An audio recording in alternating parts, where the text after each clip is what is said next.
Hello, listeners and readers of AwardsWatch.com. This is Executive Editor Ryan McQuaid. Just giving a little bit of a heads up and a warning to everyone that'll be listening to this episode. While it is a really great episode and we got to dive into a lot of great topics, some of the audio, mostly on my end, is a little bit staticky, and I just wanted to give you all a heads up when it comes to that. Tried to get it fixed, but unfortunately it was just not able to get fixed at this time. I hope you still enjoy the episode. It's a hell of an episode and we did a great job, and we wanted to make sure that you guys heard it anyway. So without further ado, let's get into it.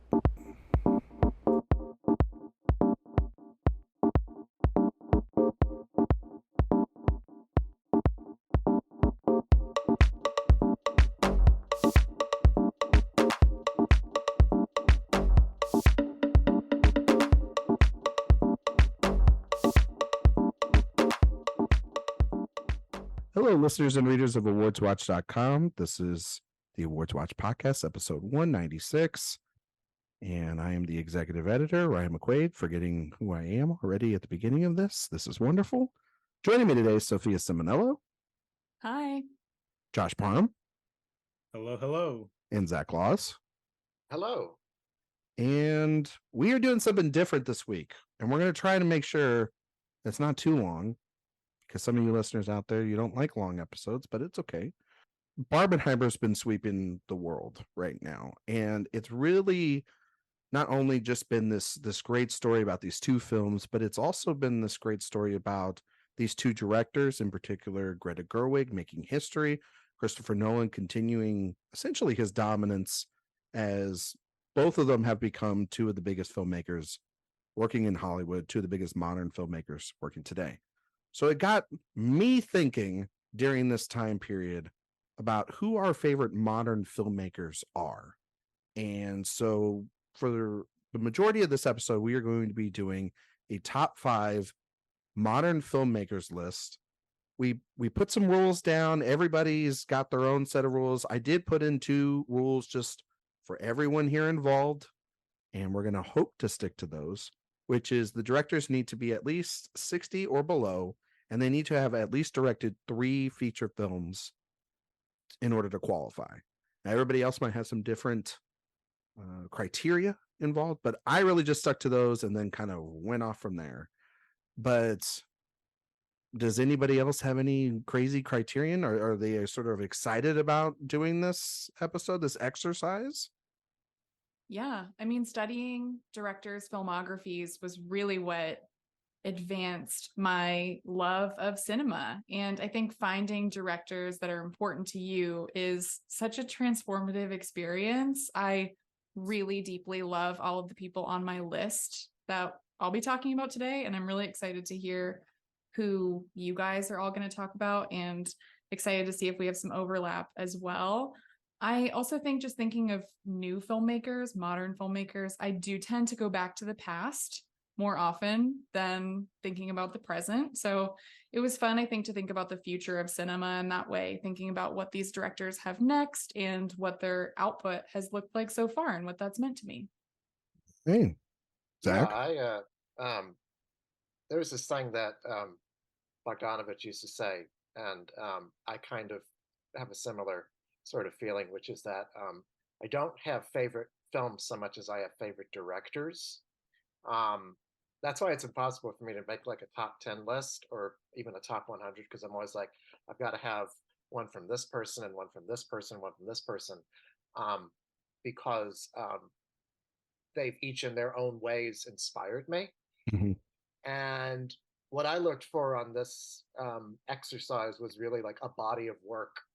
And I think like Sophia, I also looked more at the past. So, I was thinking about people who've had kind of longer careers, to the extent that you can have a long career and be under the age of 60. But really, it was looking at like not necessarily like how many films they've made, but how many films they've made that I really cherish and return to over and over again, and can find new things to appreciate about them directorially every time I revisit them. Yeah, I think you also have to kind of, at least for me, at least these directors also have to have stayed in the consciousness a little bit longer than just like somebody that is under 60, stopped making films that are particularly any good, had maybe a good run. You know, he's not under 60, but a person I think of all the time as someone that had a great arc and then kind of fell off is Rob Reiner. Reiner has this incredible run where he's just making hit after hit, working with incredible screenwriters, and then has become an absolute shell of himself in the second part of his career. It really is. I mean, go look at those movies. They're awful. No, I know mine there is was a so drop great. off. Yeah. So you try. I mean, for the most part, I agree with you, Zach. It's about also to and Josh, I would assume that this is for you as well. The journey that you have taken with some of these directors over the last 25, 30 years, they mean a lot, and therefore they'll probably be reflected on your list, right? Right. Yeah, these are all like directors that basically it's like when I hear their name, I don't need to know anything else about the movie. And that's it. And a lot of them, like I really actually tried to stick with filmmakers that did feel particularly modern to me. And in that sense, it was actually like people who most of their filmography actually is within the last, 15, 20 years or so. I kind of felt like that fit the mold more so of a modern director for me. Also, very arbitrarily, I excluded some names not because I don't like them, but because they're so completely obvious that I felt like, to make some room for other people to talk about maybe some more obscure filmmakers that could get the highlight, I decided to also do that. So, yeah, there are some names that you might not hear me say, but it doesn't mean I don't like them. I'm just making the choice to talk about some other people. No, it sounds like Josh doesn't like them. And if Josh doesn't like them, then Yes. they got to stop doing their job.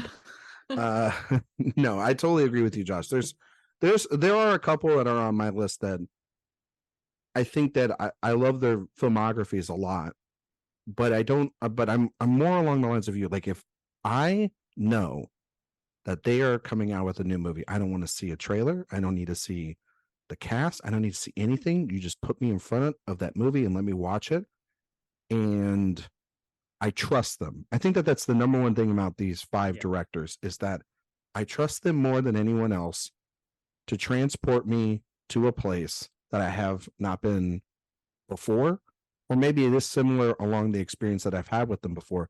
But again, I just trust them enough to deliver something in like a 3 to 4 year span, or maybe every other year for some directors, where it's going to be something special and it's not going to be a waste of our time, for a lack of a better word.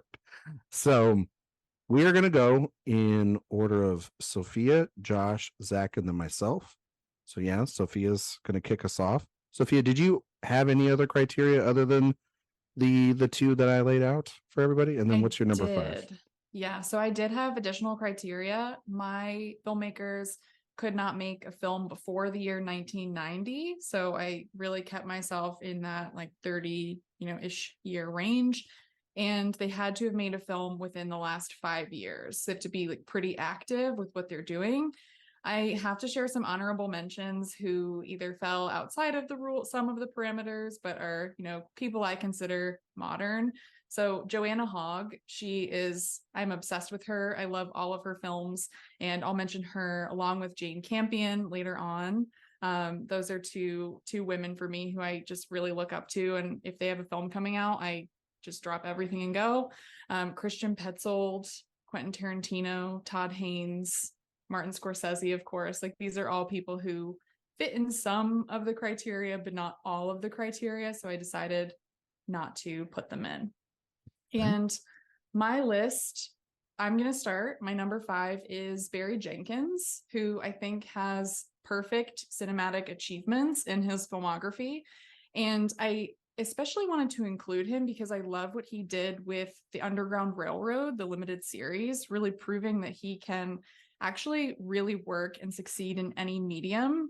What he did here was just nothing short of transcendent. And Moonlight and If Beale Street Could Talk for me were some of my favorite movie going experiences. I love that he is such a patient storyteller. He takes his time and he really understands that cinema is a thing of beauty and it should be a visual experience more than anything else. And he has these incredible collaborations with his cinematographer, with Nicholas Britell. I think that if Beale Street Could Talk score, I listen to it if I want to cry still. And I think he has perfect understandings of incredibly complicated source material like Colson Whitehead, James Baldwin. No one is really working today who can, I think, understand writers in the way that he can and be able to translate that to the screen. And while I'm, the Lion King, like looking at this next movie that he has coming, this Mufasa film, that would not be exciting to me. And maybe it isn't. However, because I know Barry Jenkins is attached, I'm going to give it a shot. And I do not say that about any of these other, Disney movies that come down the pike. So I trust him. And you guys talked about trust, and that I think is such a big thing. So I love that we have him. I also just think he's such a great contemporary. He tweets about college football. He tweets about all of the movies that he watches, and really, I think, is a voice in cinema right now, also as a producer, in really lifting up new creative voices in a way that Martin Scorsese did when he was younger and still does today. So Barry Jenkins is my number 5. Just want to give our listeners a little bit of heads up because I did not say this, but if you're the first time ever listening to one of our shows and doing a top 5, we do talk about the pick all at the same time if we have it on the list. So even if this is like Josh's number 1 pick, we would talk about it all here at once, and obviously we would give time in accordance to that. So we don't do this pick conversation 4 or 5 times. Just putting that out there. Does anybody else have Jenkins on their list? I do. Okay. Yeah. All right, Josh. I Zach. Thank you. I it's sort of I wanted to put him on here because it goes against a bit of what I said about people who have longer careers. But at the same time, I think that if there was one person who has emerged within the last decade who I think has the potential to be one of the all-time great filmmakers, it is Barry Jenkins. I've had very few experiences in my movie-going life that were as powerful to me as the first time that I saw Moonlight. I felt such a deep connection to the main character in that film. I'm not gay, I'm not Black, but there were several times that I sat in the theater with tears in my eyes because I said, well, that was my experience. And the great gift that movies can give us is the gift of empathy, to be able to see the world through the eyes of a person who is not ourselves. And Moonlight gave me that gift more than any other film from that decade. And I don't know that I've seen another film since then that gave me that gift so profoundly. Even in his subsequent films, which are all great. I think like The Underground Railroad is the best thing that's been produced on television in decades. And If Beale Street Could Talk is just a brilliant adaptation of that James Baldwin book.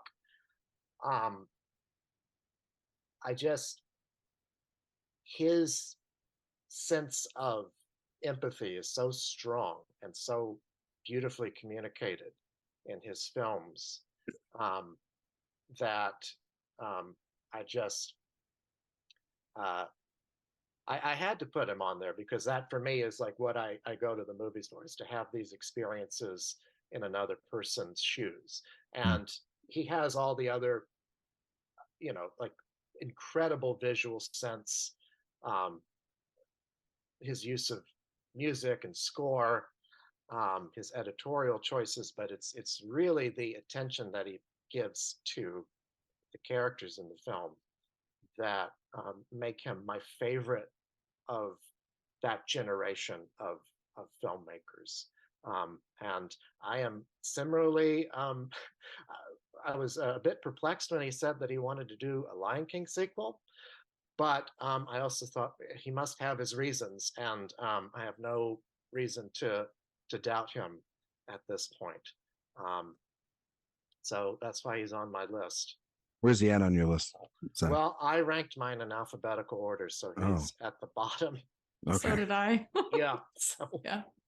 but I It's guess like it's picking also, family members. You can't rank Yeah. them. It's really hard. Yeah. Well, I ranked exactly. them. I ranked them.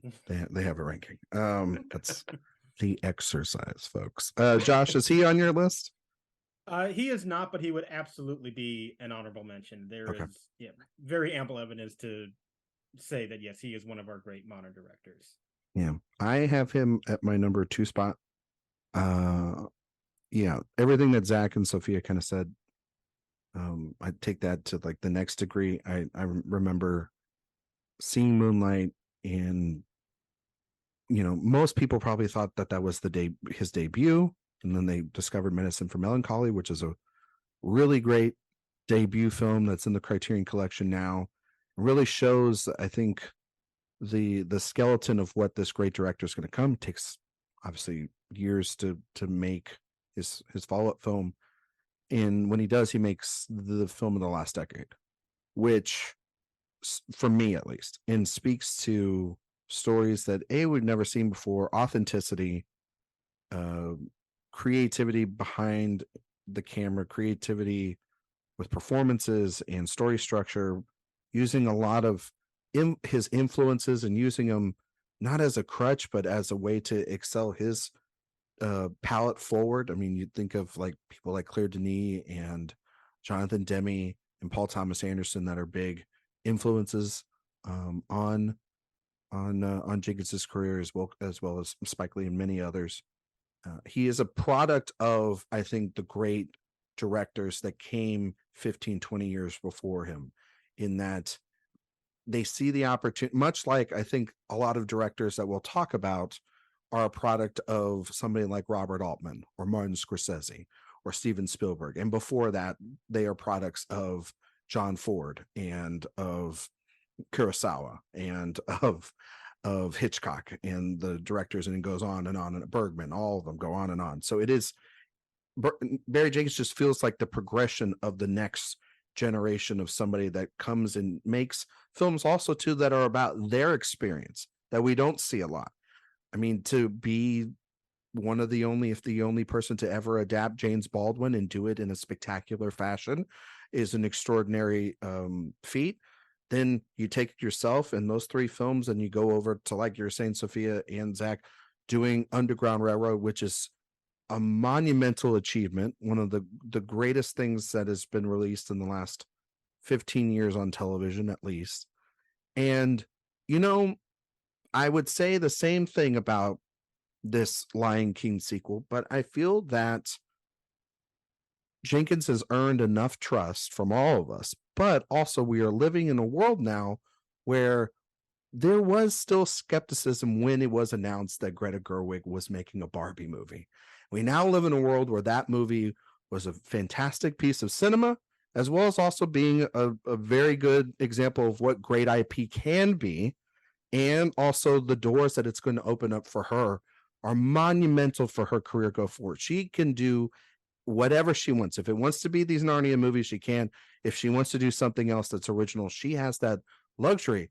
And knowing Barry Jenkins, the care he puts into it, it will definitely, at least I can say this right now, have more care than the 2019 film that came out from Jon Favreau, which just felt like a paint by numbers retread of what we saw before. And I think when I think of him as a director, I also think of the beautiful use of close-ups. I listened to a conversation when Bill Street Could Talk came out, and it was a DGA conversation between Paul Thomas Anderson and Barry Jenkins.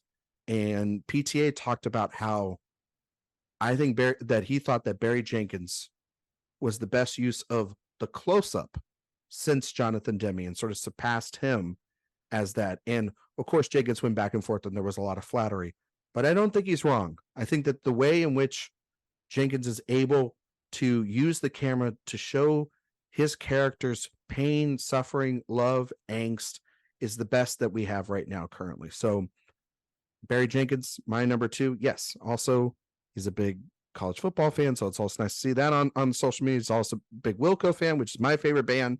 So what I'm saying is that we have a lot in common, but what we do also have in common is that I love his films, and so he's my number 2. But Josh, we haven't got to your number 5. So what's your number 5, sir? Well, before I do officially say that, I do want to give one honorable mention myself. Okay.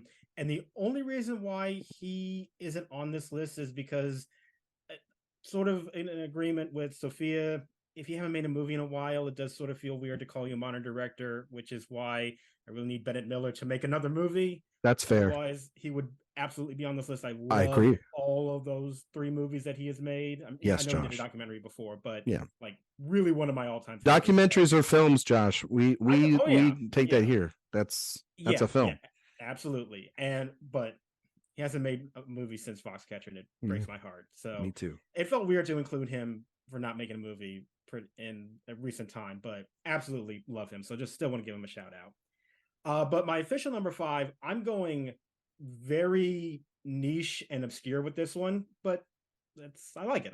Gives me an opportunity to talk about this filmmaker. And it's a person named Marco Berger. And Marco Berger is an Argentinian filmmaker who, to put it simply, makes very, very, very gay movies. just to say that. But what I like about what he does is that a lot of his movies are these very kind of small scale character studies, and they're deliberately paced, but it has a lot of like kind of very pensive moments of characters sort of living in these quiet sequences, and with a lot of exchanges of, very simplistic dialogue, but dialogue that also really gets to the heart of what it is that they're actually talking about from an emotional perspective and the emotional connection that they make. And I don't think like all of his movies are masterpieces, but I do appreciate how much care he puts into this very like quiet cinema. And I'm a fan of quiet cinema. I love movies that exist in those very somber moments, but you feel so profoundly the journey that the characters are going on. And I feel that he does that very consistently throughout his career. And whenever he has a new movie coming out, I'm immediately interested, not just because I know there's going to be some, very beautiful people on display, but I do also really appreciate his method of storytelling. And yeah, whenever there is a new one that is announced, I'm immediately fascinated by it, and I want to see it yesterday. So to give a shout out to somebody who you probably haven't heard of, I would definitely recommend looking up his filmography, because I am a really big fan of his. I love that, Josh, because this is also, I think, for our listeners, a good chance to also discover some directors. I mean, there's obviously going to be a lot of names that they probably know, but I love that you're giving a shout out to somebody that you do love, but also could be a discovery for most of our listeners out there. I can feel safe in to say that myself, Zach, and Sophia do not have him on our list, but I figured, yeah. but I think that that's great, and also is somebody that I can spend now a week or so trying to dive down their filmography, which is, for me, all is what I love to do. Love to just go down somebody's filmography and watch all their films and kind of discover them. So yeah, one of them is named Hawaii, and it is actually on Tubi right now, which you can stream for free. So that's a good place to start, I would say. All right. I was just looking up where I could find some of his films while you were talking about it. Yes. All right. Well, Zach had Barry Jenkins, I guess, in his 5 spots since he didn't rank them. So we'll put that as your 5, if that's okay. Yeah, Zach. that's good with and me. Barry, if you're listening to this, I love your movies. And your all right, calm down. I don't need that much fawning over today. And you don't love him that much because I put him at number 2. So technically, if we're gonna get technical about it, but anyway, that's not neither here nor there. My number 5 is there not many directors that have directed Best Picture winners, but it's also really interesting that I think that his Best Picture winner might be my least favorite film of his, but also is also a guy that's made movies on television, and if you want to call them that, some critics groups don't call them that; they call them all one film. My number 5 is Steve McQueen. I think that Oh, McQueen love. is an extraordinary talent and has just this beautiful eye behind the camera, and in front of him, he has some of the most empathetic films I think you can ever experience. I think Hunger is just an emotionally shattering film. Shame, I remember seeing that in the theater, watching people walk out, but just going through that ride of that movie is one of the most exhausting but yet exhilarating experiences you can have. And then you follow that up with 12 Years a Slave, which is such a vital piece of cinema from the last decade. I love that film, but it is actually, I think, the one that I would rank fourth, because then a movie like Widows comes out 5 years later, and I'm absolutely obsessed with that movie. I think that's probably Viola Davis's best performance, and a great ensemble, and Great Chicago movie too. great Chicago movie, excellent screenplay, totally got, just not enough flowers, I thought. And also kind of the birth really of of even more so at the time of the birth of Daniel Kaluuya coming off of Get Out, going into that, playing that real sinister role, him and Tyree Henry, that cast is insane. But then of course it all leads up in the pandemic with Small Axe, which is just this giant achievement.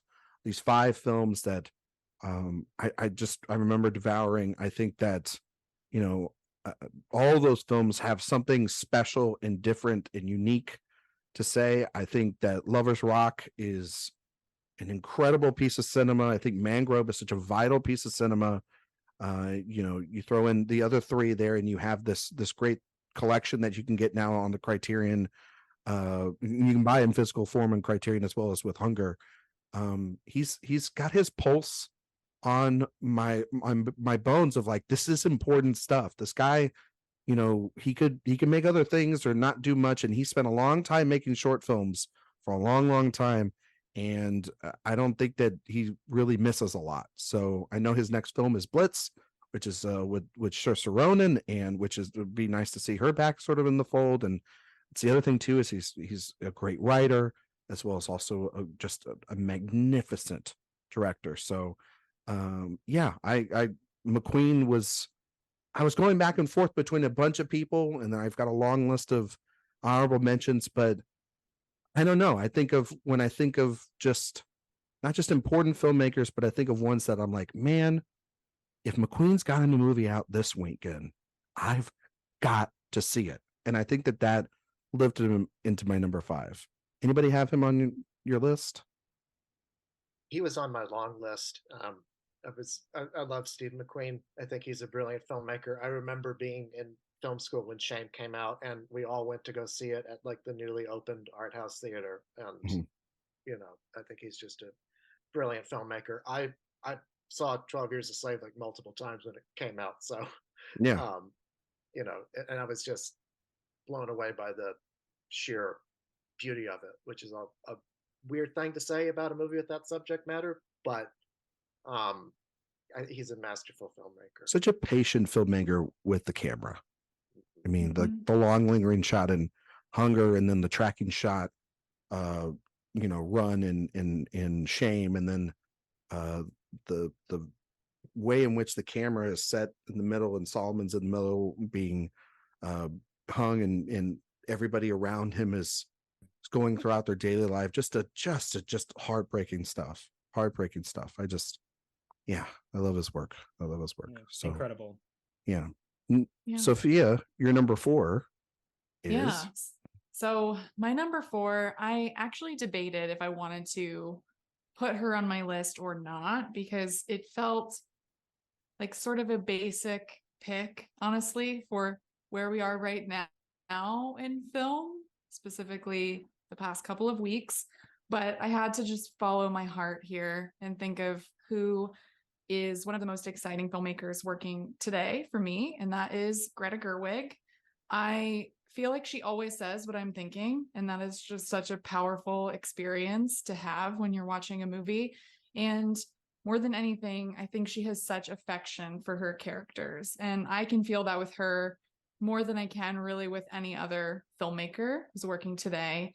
And she just has similar reference points and a sense of humor to me, but she says everything in a way that I would never think of, right? And that's always just fun to see. And I feel like, yes, I know she has a film that was co-directed, Nights and Weekends. So I don't necessarily count that as much as I count just her 3 films that are solo directorial achievements. And when I think about Lady Bird, Little Women, and Barbie, they are all addressing similar themes in a way: motherhood, womanhood, identity, but they're doing them, you can always, in different ways, but you can feel Greta Gerwig's magic touch throughout each movie. And I just remember seeing Lady Bird for the first time. I went to a Catholic school growing up in high school, and I had a very similar experience to the characters in that movie. And I just felt like I had never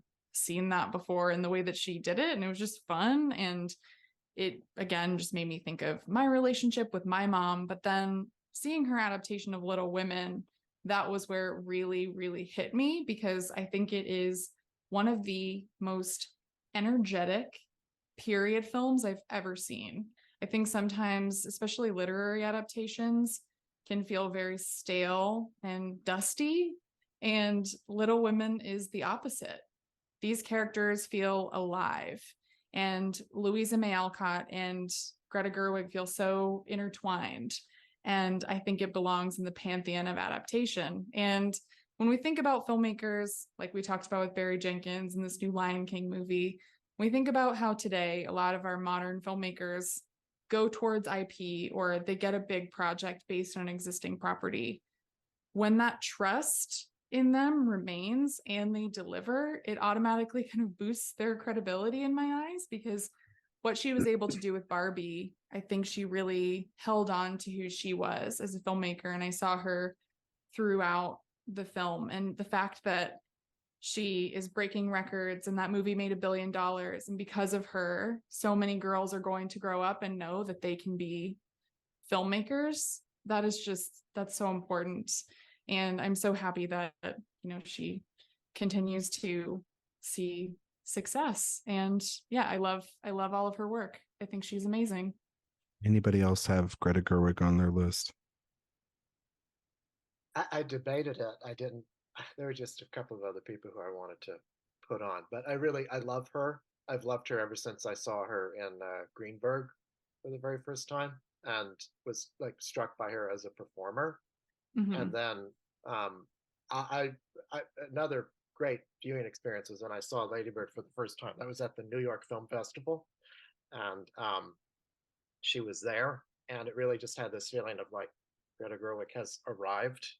And these last 2 movies that she's made has solidified that she's one of the most exciting new filmmakers working today. And I can't wait to see what she does next, because each of her films is just imbued with so much humanity and warmth and humor, and her own point of view also, which is I interviewed Tracy Letts when I think it was for Lady Bird, I think, actually.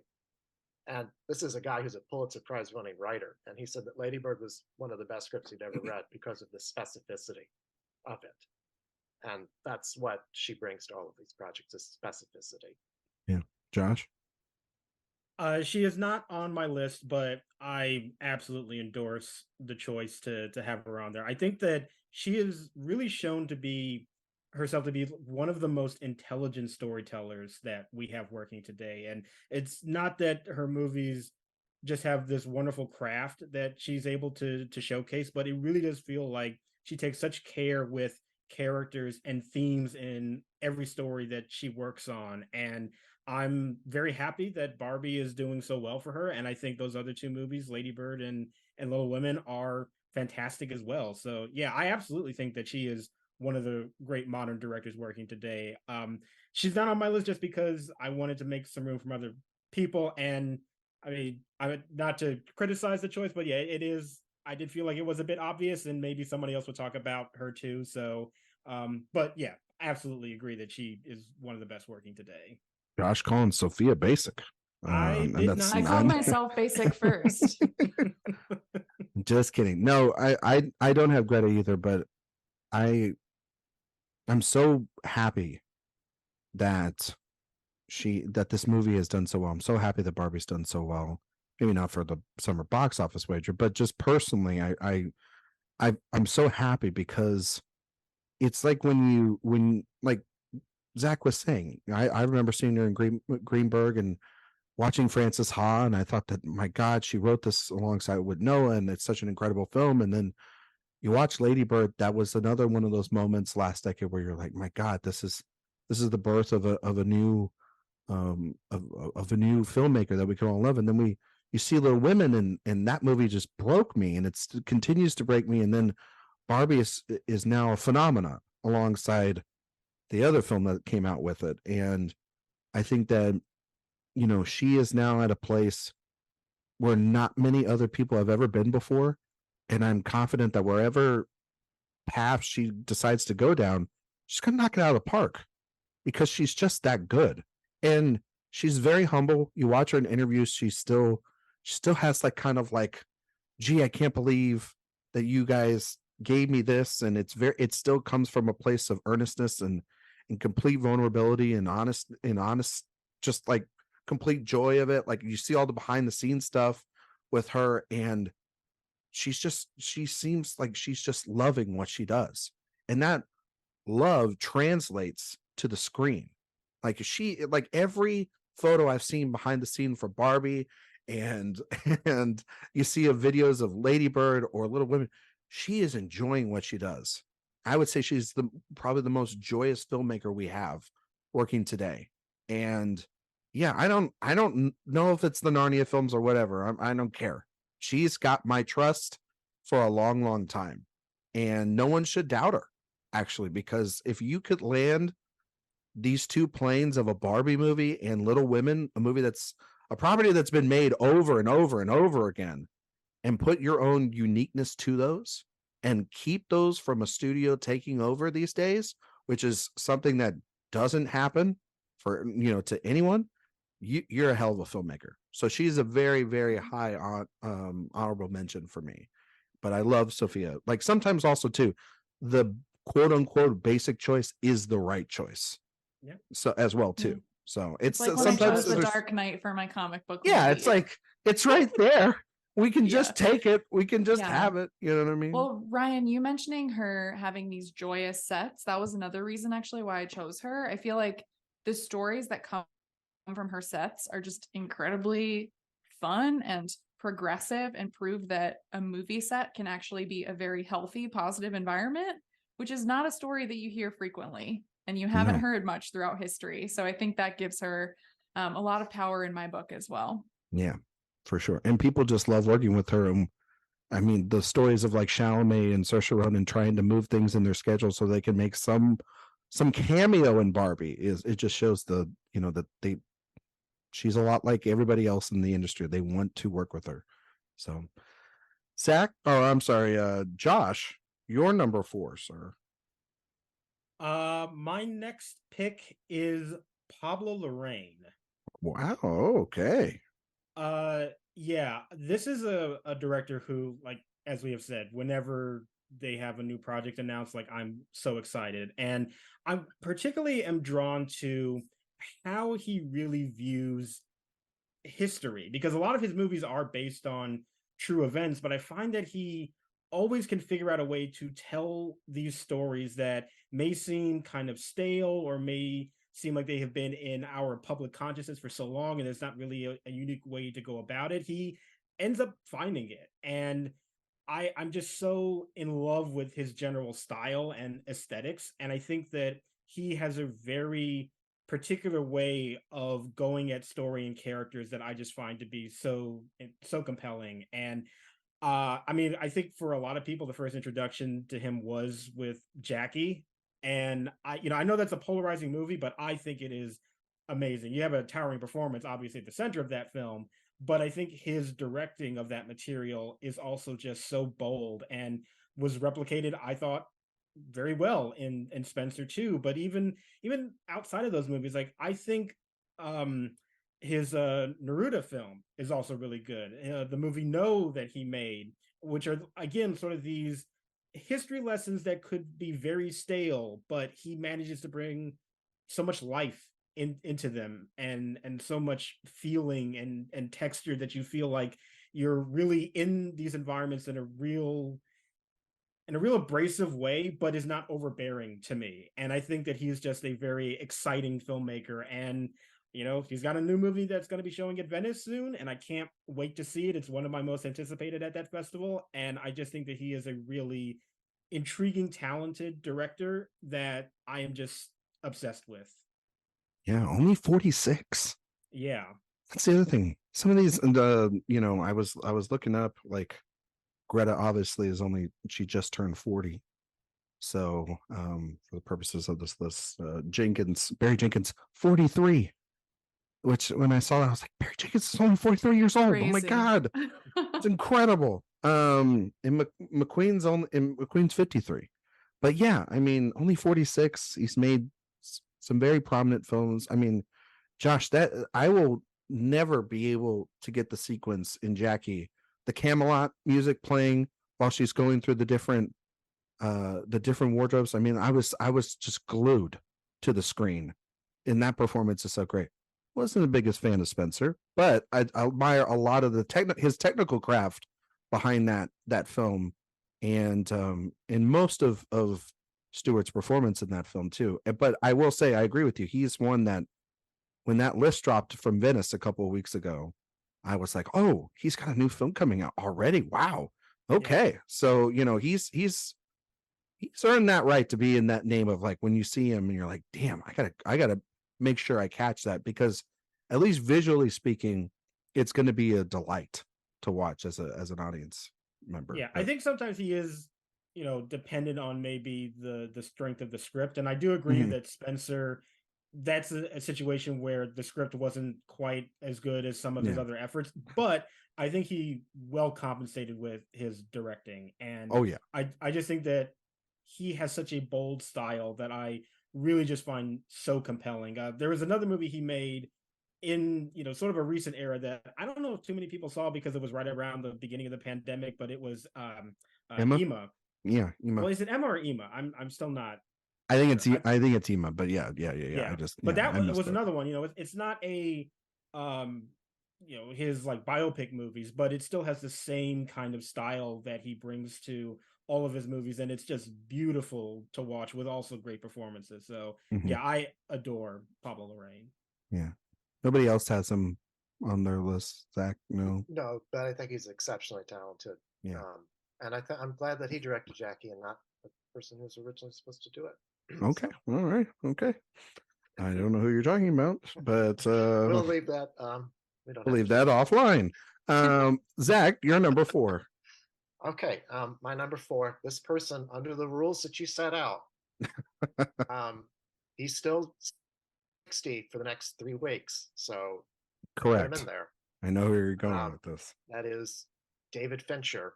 Yep. I could not make a list without putting on my misanthropic king. I've loved David Fincher basically my whole life. I remember back in the day when he was basically like an MTV director. That was the stamp on him. And you watched Seven because it was this, like, it had this reputation for being like really dirty and scary, and Fight Club was like gnarly and punky and all that. But what I was always struck by when I watched those early movies was the level of intelligence and craft in them. There's a lot of people who try to copy the aesthetic of Seven and Fight Club, but they miss the underlining thematic message of it. Like, that was the thing with those 2 movies. Those were very much like movies that my generation of people that went to film school saw and loved and wanted to mimic, right? Like, same thing with things like Memento, Pulp Fiction, The Matrix, those kinds of movies that were groundbreaking but also misunderstood. You know, people learned the wrong lessons from them. And then when Zodiac came out, it was like all of a sudden he's become this great American director, you know? And since then, Benjamin Button, The Social Network, Girl with the Dragon Tattoo, Gone Girl, Mank, all of these movies are his style has become so grounded, right? Hmm. Like, and so classical. And yet he still has not lost any of his satiric edge or his bite, or his, you know, punk rock MTV sensibilities. I love every single movie he's made, including Alien 3. Yeah. Okay. Like, Alien 3, good movie. I saw that in a theater recently. They played it at the American Cinematheque as part of their Bleak Week. It's a masterpiece. You know, third best Alien film. He won't agree with that. But Well, you can say David- it for him, you know. David, if you're listening, I love Alien 3. Another director shout out. You're just being a shill today. Good Lord. I'm looking for work, okay? I'm looking for... But yeah, I think that even today he's still underrated, because I think a lot of people just look at the style of his films and think that's it. And he Mhm. is an incredible stylist. I mean, I was watching The Game recently, and every single shot in that movie looks like a painting. Yeah. You know, the way that he plays with light and composition. But yeah, he's one of the smartest filmmakers working today. That's what I think you can definitely say about him is he's so smart and so meticulous. How many stories do we hear about 500 takes? You know, For a reason, though. for a reason. Yeah. I mean, I remember listening to Matt Damon had a story where he went on the Gone Girl set. He was talking about how some extra wasn't walking right, and Fincher got mad and was like, nobody fucking walks like that. Who walks like that? But yet he was right, because then the person that brings him, like, that, you know, the dude does the makeup touch, is like, that's how you walk. Do that. And he's got it all in his head, which can be a little crazy, but people love working with him. I mean, you know, people respond to him, work with him. And yeah, I love him so much. He's on my list. But so Sophia, I think he's on your list. Josh, is he on your list? He's not. Okay. All right. Not because he's isn't I great. don't know. I It do love didn't him, but sound, it didn't sound like you liked him right there. He is sort of in that list I mentioned of like people that I love, but was intentionally not going to include just to make an opportunity to talk about some other people. But obviously, David Fincher, one of the greats. I'm not gonna argue with that. I'm gonna argue slightly about Alien 3, though. I'm not. I don't really endorse the revisionist history with that movie. I still think it's not great, but I still love his filmography in general. I've watched it too many times to say that it's not great. I get it. There are people that have come around to that movie, but I still think Alien Resurrection is actually the better film. But that's now you've lost another conversation. It's another conversation. All right. Okay, we're not doing that. Sophia, where's I know Fincher's on your list. Where is he? Yeah, so he's number 3. So we're just working right in order right now. I love David Fincher. I think is one of the first like modern directors that I saw at a young age who made me feel like an older, sophisticated movie watcher, which was really exciting for me. So I saw Panic Room in theaters when I was 9. My dad took me to see that, and that really opened my eyes to like what thriller films could look like. And I remember just like loving Jodie Foster in that. And from there, I just watched any of his movies that I could. And when he has a new movie out, it really is an event for me. Like, I have to go as soon as I can. And I think he's just such a controlled artist, and his films are precise and hyper controlled, but they're still fun and not without humor. And that is really important to me. I think when I think of some filmmakers who have this sort of coldness to their films or this precision, they can sometimes just leave me not caring about their characters, or just a little I don't know, like I don't want to revisit them again, but I watch a lot of these films over and over. I watched Gone Girl again last night. I think his characters are just so strong and memorable. And thinking about those little details when we think about Fincher and what we love about him, but where he's so meticulous, even those CGI gummy bears, like he had to get those right. Like they had to hit Nick in the right way when Tanner Bolt was throwing them at him. And just the way that he thinks about his characters and casting too. Like with Gone Girl, he thought that Ben Affleck reminded him of Scott Peterson, and he thought that Rosamund Pike was like Faye Dunaway in Chinatown, and he knew that he had to get these two right in these roles, and that's just perfect.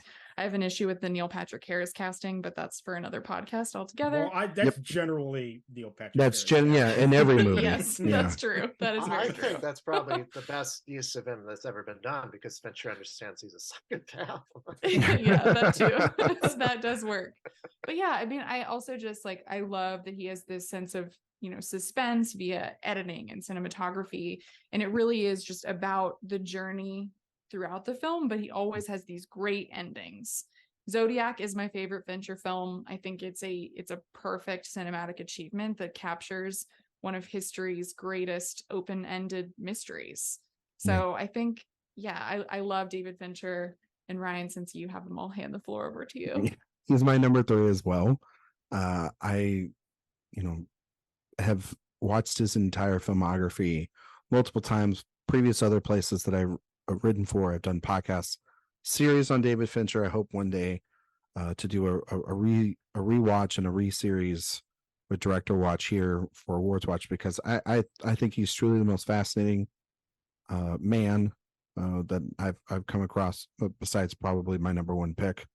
I think that his influence is singular in that he does something, and you're absolutely right, Zach, nobody else can mimic what he does.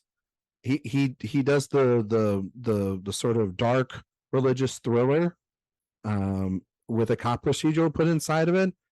Literally every procedural's tried to mimic that ever since, and it's just not worked. The sort of grungy, guy, like movie about a bunch of guys and it being totally taken out of proportion by the society. No one's ever done that. The dime store novel of Zodiac, Social Networks, Girl with the Dragon Tattoo, and Gone Girl. I'm going to talk about like how no one else has been able to take these books that are literally you can find in an airport and make them cinematic gold. They are airport books. Yeah, they are massive airport books. But he, along with his screenwriters, create these massive, great pieces of cinema. I mean, he gets these great performances. I even think something like Benjamin Button has aged so well in terms of not just its technology, but then also its emotional storytelling. Much better version of like the kind of like the comp for it was like a Forrest Gump comparison. Much better version of one of those like sort of sweeping films, that spans over decades with an interesting hook. And then his last film, Mank, is this cynical, mean little film that really is poking, I think, a lot at the company that created the film. I think a lot at the other companies that he's had massive struggles with throughout his entire career. It's a fascinating picture. And there's just this perfect amount of cynicism and yet optimism there too, mixed with this directorial craft that is just like, if you want to know who put the most time into making their film, it's probably David Fincher. And there's a reason why these movies don't come out every 2 to 3 years. And he also is like, when we think of him, you hear the stories and whatnot, we always think that he's probably this prickly guy. He seems like an absolute delight. Like, he seems very nice. He's like taking shots when he's losing Golden Globes and Oscars, during 2020. He's got these really darkly funny commentaries that not a lot of directors want to do anymore. I saw an interview with him and Affleck during Mank, I believe, and he was just kind of sitting back and smiling and having a good time. Like, the dude just seems like a absolute menace on a set, maybe, and just kind of crazy and chaotic. But outside, seems like a guy you want to just grab a tequila with and just have a I good mean, time with.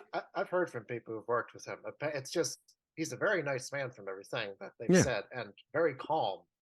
It's just he's exacting. He's particular. Yeah, Mhm. He's he knows what he He's a wants. Virgo. He knows in what the he movie. wants. Exactly. He knows what he wants, and he's gonna get it. He's gonna get it his way.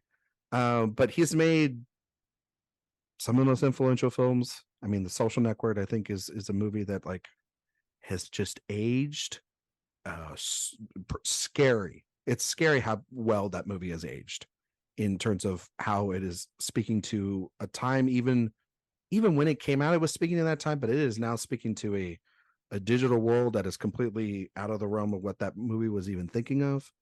But yeah, Fincher, Yeah. Fincher's a good dude, and he's at my number the three. other thing that I always think is so interesting about Fincher too is that unlike so many other directors working today, he is never credited with writing any of those movies. But you know he's And- there. Oh well, of course, that's why I said he's never credited with it. Yeah. But even still, the fact that he is one of the few that really just comes from a directorial standpoint, that's pretty rare today. It's always, writer directors that seem to be in the conversation, and that he can have such a strong viewpoint from stories that probably don't originate with him, even if he is working on them through the production. The fact that they aren't his ideas, I just find to be even more impressive, that he can still maintain that authorial voice even with stories that don't originate from him. Yeah, it's going to be so fascinating when he makes one of the great graphic novel comic book movies of all time with The Killer, and showing the world how it's done, because that's like the prophecy of his career is I'm going to do something that everybody else is doing, but I'm going to do it so much better. And yeah, I can't wait to see that movie. No one here on this podcast is not highly anticipating The Killer later this year. It is. Listen, Tilda in Tilda, a David Fincher movie. Fassbender? Oh my God. Yeah. like doing serious work. I don't know what he's doing with Waititi, but this is serious work. All right. I've heard rumors that it's like a Melville kind of inspired movie. I've heard Hell the yeah. Simpsons Lay Hell Samurai, and yeah. it's like, Oh wow. I'm ready Hell for that. yeah. If we're getting that kind of a story from Fincher, like, oh my God, I can't wait. My Hell eyes just lit up. Yeah. It's like if Because I love Melville. listeners can't see the grins that are on our face after Josh just said that. They're like Joker-esque. All right. My number 4 is one of the more modern filmmakers. I think that people really kind of discovered her work over the last, I want to say 5 years in particular, but Celine Sciamma is my number 4. When you make a movie like Portrait of a Lady on Fire, and then you follow it up with Petite Maman, but also you have movies like Tomboy and Girlhood and Water Lilies, 5 movies that I consider all those films to be just absolutely incredible. She's done tons of short films. She's done a lot of writing for other people's work as well. But when she is focusing primarily on just doing her writer, director, and sometimes even acting in her film, she's an incredible singular visionary. She made one of the best films of the last decade with Portrait of a Lady on Fire, which is like sort of the culmination of her career leading up to it, and doing it on such a massive ground. Just couldn't believe that it was happening when you were watching. There are shots, images, moments throughout that entire film where it's breathtaking, it's heartbreaking, it's sensual, it's everything in between. Then I think she's got one of the early candidates for one of the top 10 films of this current decade already, in Petite Maman, which is just this, what is it? It's not even 90 minutes. It's like 82. It's like 80 minutes. 72 minutes. That's right. And it's got more storytelling and more wonder than just about any 3-hour movie that you can watch in cinemas or on streamers. I mean, it's an incredible movie. And so going forward, if this is what the last 2 films and the 3 films that she's had before was all kind of led up to this moment, I'm banking on the future of her just being even exponentially greater. I mean, she, along with only 3 other films. I believe it was it was Get Out, Parasite, Portrait of a Lady on Fire, and was it Moonlight? Those were Moonlight the was only 4 films on the new quote unquote 100 greatest films of all time from Sight and Sound. There's a reason why. It's because it's a masterpiece, and she is working right now at the height of her powers. So she's someone that, just 5 films in, I know that when she announces the next thing, it's like, okay, where do I need to fly to see it? And not many, I think, directors, particularly not just female directors, get that from a lot of people. A lot of foreign directors don't get that kind of title. A lot of it for foreign directors, a lot of it is male directors as well too. And I think that she's only 44 years old, which was kind of surprising when I saw that on the list. So she's got many, many, many, many more years to come in making great cinema. She's probably, again, because it's Portrait of a Lady on Fire, everyone's like, oh, I knew her films before that. But when you're following someone's career and they get to that point and they make something that profound, you go, damn, this is, and it opens up, I think, the rest of her films up once you see that too. And then, yeah, I remember seeing Petite Maman in theaters here, and I was like, well, this is just goddamn delightful and heartbreaking all at the same time. And she just got, she gets women, but she also got adolescents and generations and everything. It's a lot like what the power of someone like you were mentioning, Sophia. It's a lot like what draws a lot of people to Greta Gerwig's projects too. And yeah, she has yet to be honored by the Academy just yet. And France has really done her dirty the last 2 times, and it's getting a little ridiculous. So hopefully here in the next decade or 2, they can fix that shit, because it's getting annoying. Because she's I think one of the best we have so far. So she's my number 4. Anybody I else love have her on that the pick. list? She's not on my list, but she would be very close.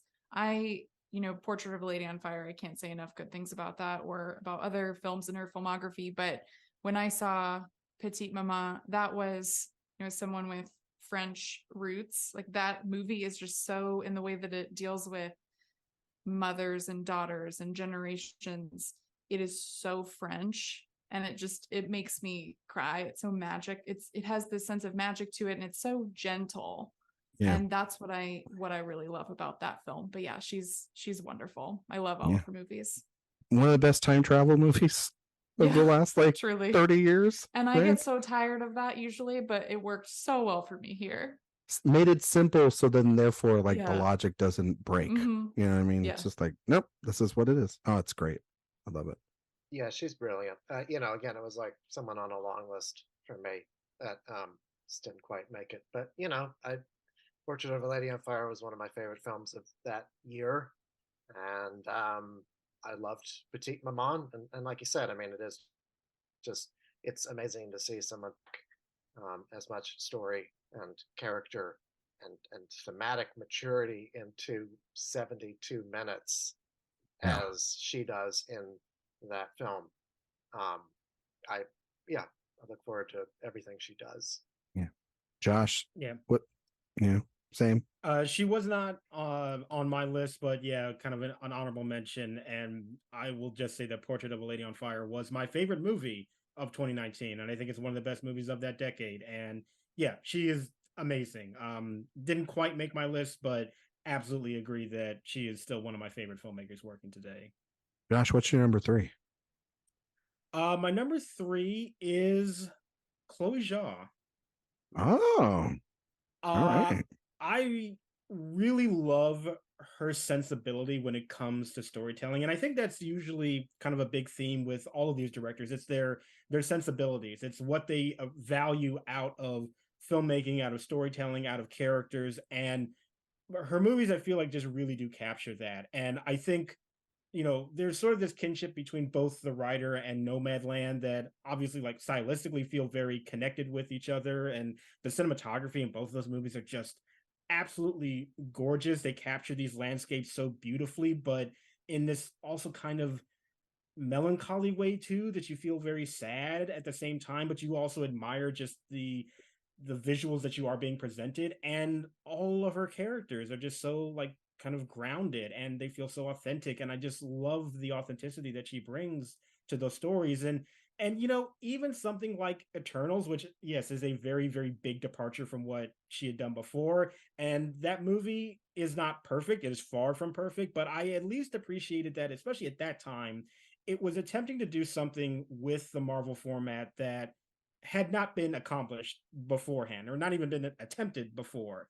And I at least appreciated the attempt that was going into it. It wasn't completely successful, but it's more memorable than most of the movies in that franchise. So I at least give it credit for that. And the movies that she made beforehand, I just think are these just wonderful, small, intimate movies that just really speak to what I value so much out of what a filmmaker can bring. And as I said, it's her sensibility to story and character that I just find myself so connected with. And whenever she does announce something, I am immediately excited because I know that whatever it is going to be, there's going to be something that will speak to me on a very profound level. So Chloe Zhao, my number 3.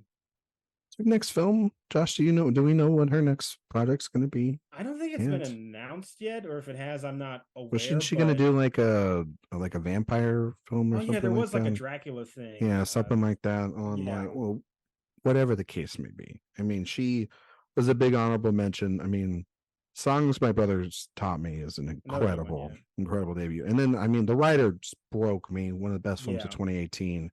Nomadland, kind of like another film that's like one of the contenders for best of the decade, as well as also being a best picture winner or winning best director. But really, honestly, a movie that is of its moment of 2020. When you think back to that year, there's a reason why it swept every award. It's because it's like, yeah, that's kind of how we all felt.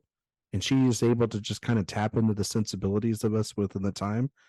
And then, yeah, Eternals is it's a movie from Marvel that I'm sure they don't embrace because they've never explained the logic of the ending of that movie in any of their projects ever since. But it at least has visually her in there, and you can feel her in there. And they signed up to make a Chloe Zhao film at Marvel with her. I don't think they fully understood the assignment because she did. I think it's actually one of their stronger films because it actually has the pulse of a director behind it rather than an AI John Watts experience, So it's my opinion. And again, I think it's the characters. I think that Yeah. what makes that particular one stand out is that I really do attach myself to those characters. Like on a Marvel level for sure. I'm not Yeah. saying that it's like comparable to The Rider or Nomadland, but I find that it is still one of the more memorable movies in that entire franchise that I think very easily gets, they blend together. And Yeah. I appreciate it still on that level, even though it is a bit messy. I like what she was able to bring to it, and I still love her previous work too. I don't think John Watts or Peyton Reed are actually people. I think that they were the start of what we're experiencing with AI here in the industry, and because you've never seen them in a room together, and two, just they're the entity. What Tom Cruise is chasing in Mission Impossible, he's chasing Peyton Reed or John Watts. But I know who Chloe Zhao is. So, guys, any thoughts on Josh's pick here? I don't have her on my list, but I loved The Rider and Nomadland. I think like Nomadland was a movie that I needed at that time. And Yeah. it also features like one of my favorite Best Actress wins. I love Frances McDormand's performance in that movie, and I'm so happy that she won that Oscar. Yep. And just for a woman, I think over 60 to take on a role like that, she had to feel incredibly comfortable with Chloe Zhao as a director to Yeah. be able to tackle that. So They she kind of Yeah. handpicked her as the producer, Mhm. and because she had saw The Rider, and it was Exactly. just the perfect marriage. And yeah, also, I love her. Sophia, you're the resident Marvel fan around here. I'm curious what you think of the Eternals. So this is actually one of my favorite Marvel movies too. I knew she was Because gonna say when that. I went to see it, I was like, oh, this has something interesting it's trying to do, or like these characters are just a little bit different. It's playing with something other than just your standard formula. So it Mhm. just felt exciting that I didn't necessarily know what was going to come next Yeah. when I was watching the movie. And you could still feel her behind it. You could obviously feel the Marvel machine. Like there were certain scenes where I thought to myself, she would absolutely never want this in her movie. But still, I think as a whole, it is one of my favorites. And I think it's unfairly maligned. Agreed. It's fascinating. There are, yeah, and it's, I think it was the first quote unquote rotten tomato. Yeah, it was Of the course, I rotten liked film. it then. Yeah, I mean, but like That's there how you know are it's good. there's Yeah. like there's 6 other movies, 7, 8, 10, 12 other Marvel movies that deserve to be rotten before that one gets the 25 nod. perhaps. 25 maybe, the whole franchise. However Why many not? there You know, are. but yeah, no, she's incredible. And I, you know, again, whatever she does next, it'll be again one of our most anticipated films here, because it technically will be her actual follow-up to Nomadland, because you know it will be 100% her, as opposed to being obviously the machine at Marvel. But Zach, hmm you're number My 3. thoughts on Eternals? No, we're gonna just bypass those, and we're gonna go to your number 3, buddy. Okay, so my number 3 in alphabetical order is Sofia Coppola. Um, I have been a fan of hers ever since the beginning. I first became aware of her when Lost in Translation came out. That was at the time when I was first starting to really like go to movies that weren't just for teenagers or kids. Mhm. And that just was like on my wavelength. Same thing with Virgin Suicides. Same thing with Marie Antoinette, which I think is a masterpiece. Um, and I mean, you want to talk about unfairly maligned. I think that people just were not prepared for what that movie was, which was an actual examination of what a teenage ruler would have been like. And I guess it's just like it's the part of me that is sort of melancholy that really um, finds um, something in Coppola's films. I think about movies like Somewhere or, like I said, The Virgin Suicides and Lost in Translation. She understands how to portray loneliness in a way that no other filmmaker understands how. And the other reason that I wanted to put her on this list was because she had to eat so much shit after Godfather 3. Um, like, and then to like have to, to make your first couple of movies and contend with the fact that your father made The Godfather and Apocalypse Now and The Conversation and also Jack, but uh, like she has more than proven herself as her own filmmaker.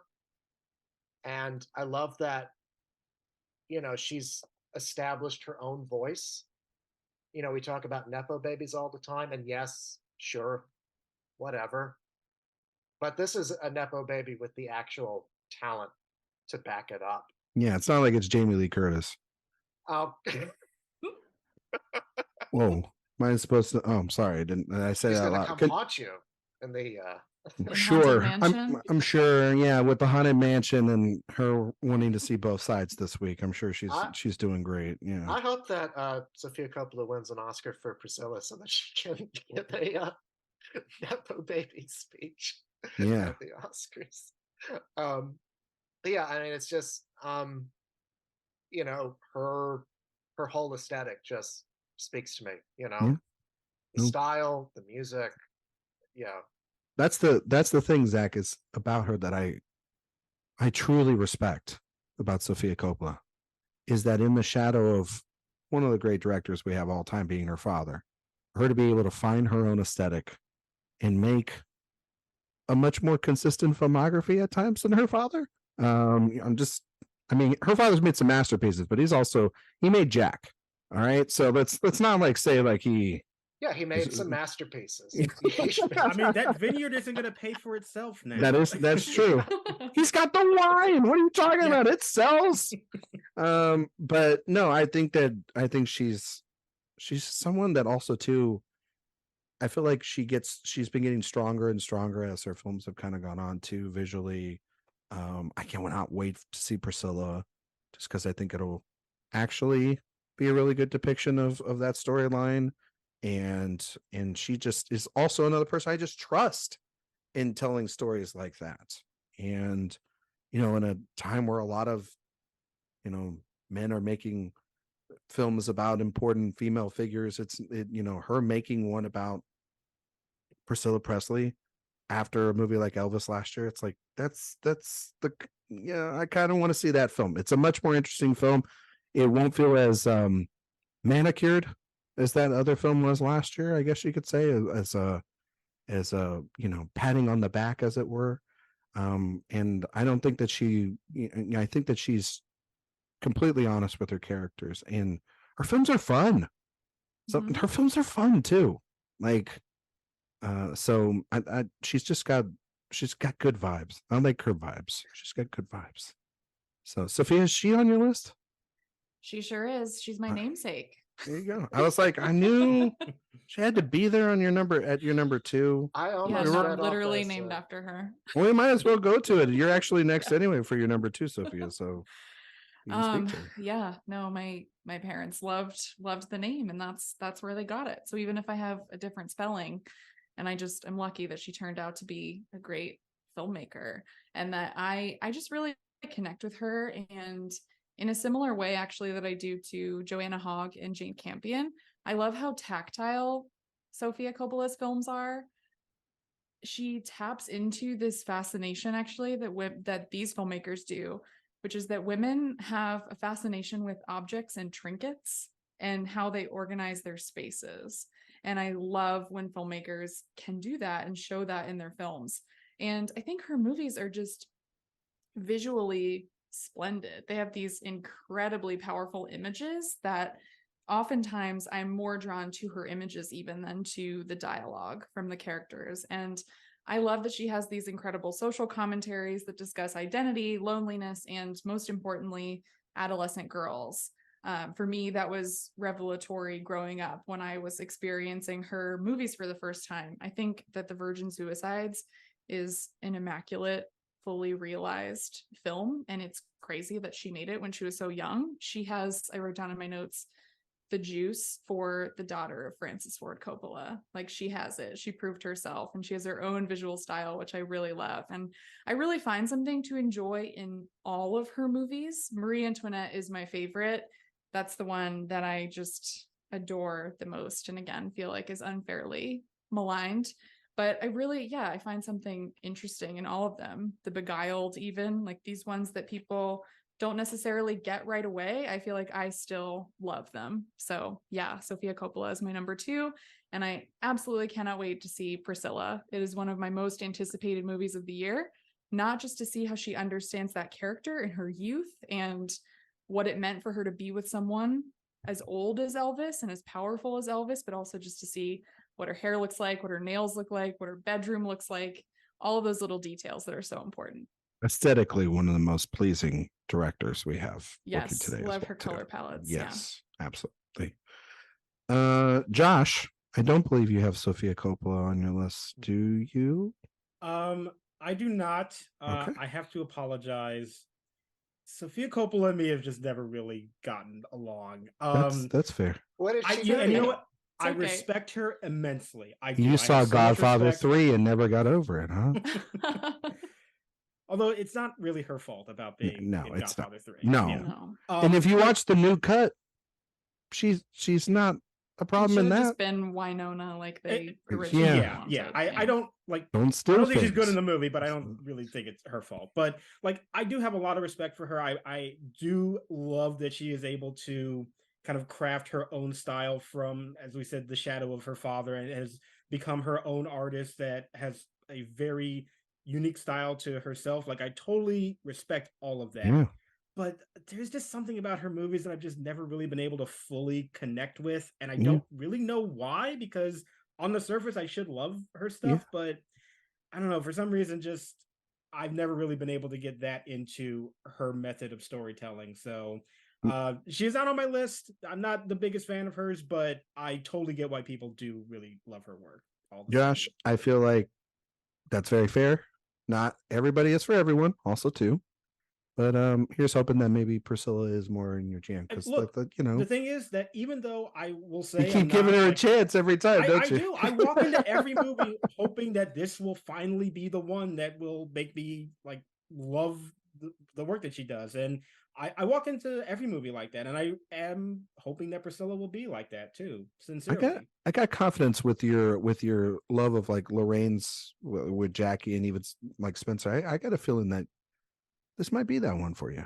well, the Elvis estate already said it's bad, so that's a step in the right That's it. direction. Yeah, that you know that it's like 5-star masterpiece Yes, coming in true. right Yes. there. Yeah, because when they were patting themselves on the back last year, I'm like, oh, this is oh, you just recycled the script of Dewey Cox for this movie. Anyway, what were you gonna say, Zach? I was just gonna say, by the way, like speaking of Marie Antoinette, which is also my favorite one of hers, when I saw that David Ehrlich had put that on his top 10 films of all time for Sight and Sound, I was like, this guy gets it, you know?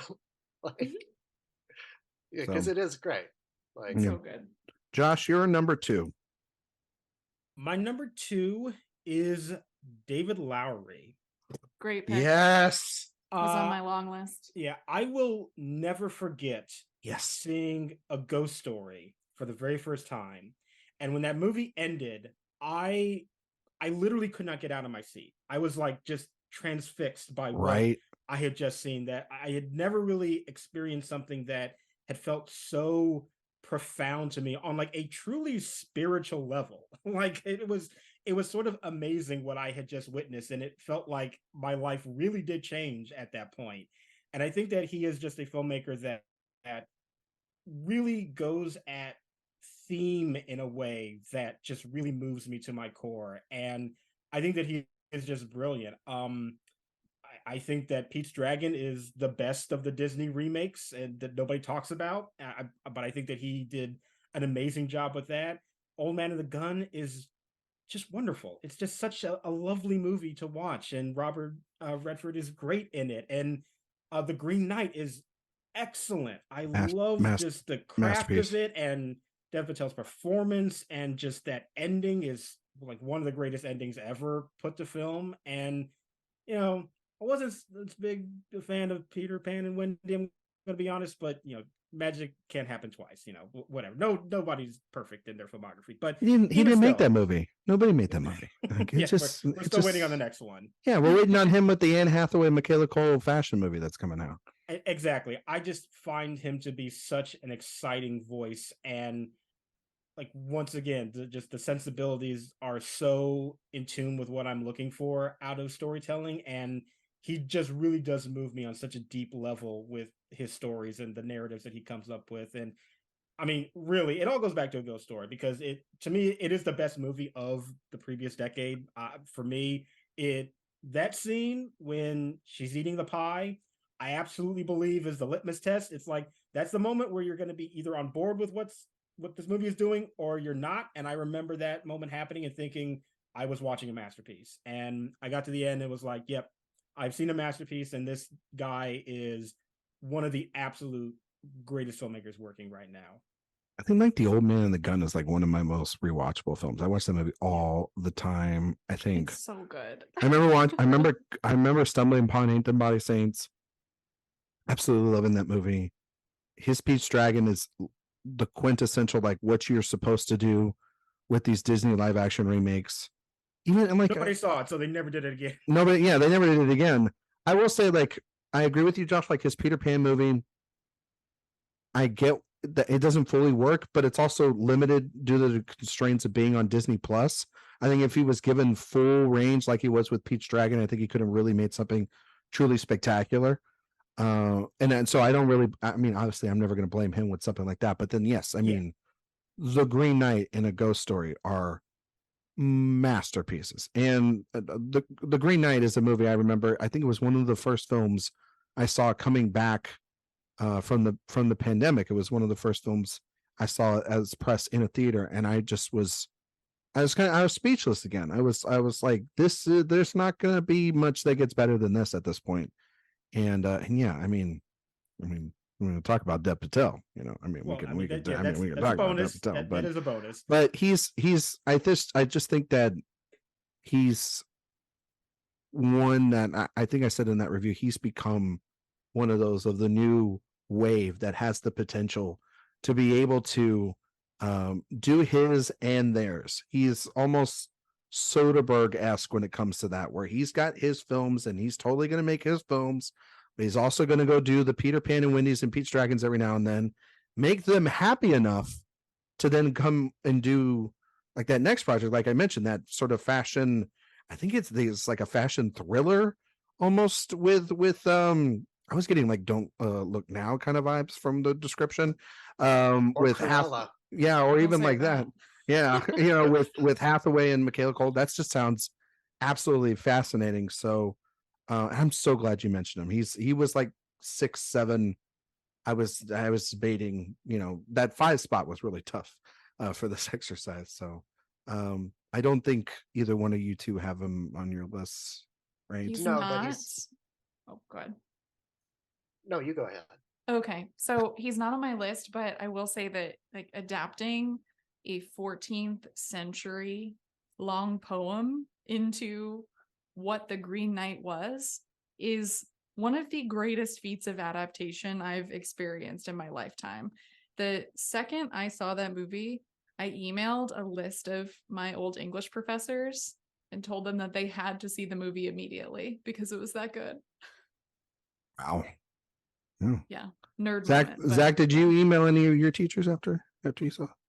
My teachers have all lost contact with me after the years. You know, they Yeah, just they were just like, we know your taste. they And resent me doing the lesson planning and no, that's fair. That's and fair. They're like, I have to teach this. yeah, exactly. So No, I mean I love David Lowery, and I felt like the Green Knight was like a levitational experience for me. You know, where it's like you feel like you're gonna not be able to stay in your seat watching it. Yeah, he's just like one of the great madmen of modern cinema. yeah, And that, like, he it's has made these, on such a tiny budget too, like 20 well, he million or has, something like he, that. ha- yeah, he has these grand ambitions, and he puts them out on the screen in the most vibrant and cinematic way possible. Yeah. And I appreciate that with someone, even when they're working with limited resources. I mean, like I was listening to the Big Picture podcast and they were talking with him, I think it was in 2021 when the movie was coming out, and how the pandemic he was going to release it in 2020 and it was going to be an entirely different film, and he was just tinkering and tinkering and tinkering with it and fixing it and reshaping things and everything.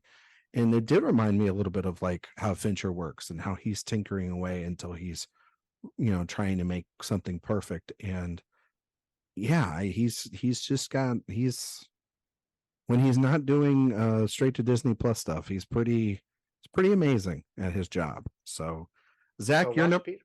oh, Go ahead. so watch Pete's Dragon. Yeah, not Yeah, Peter Pan. Yes. Zach, you're number 2. my number two is a director whose last name is Anderson. One of two on my list. The number two is Wes Anderson. Mm. And I think that Asteroid City coming out and being as good as it was reminded me of how much I love Wes Anderson's films.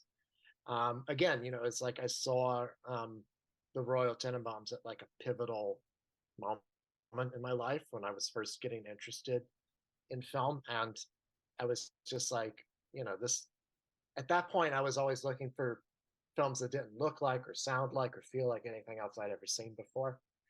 Um, and he's never made a movie that I have not rewatched multiple times.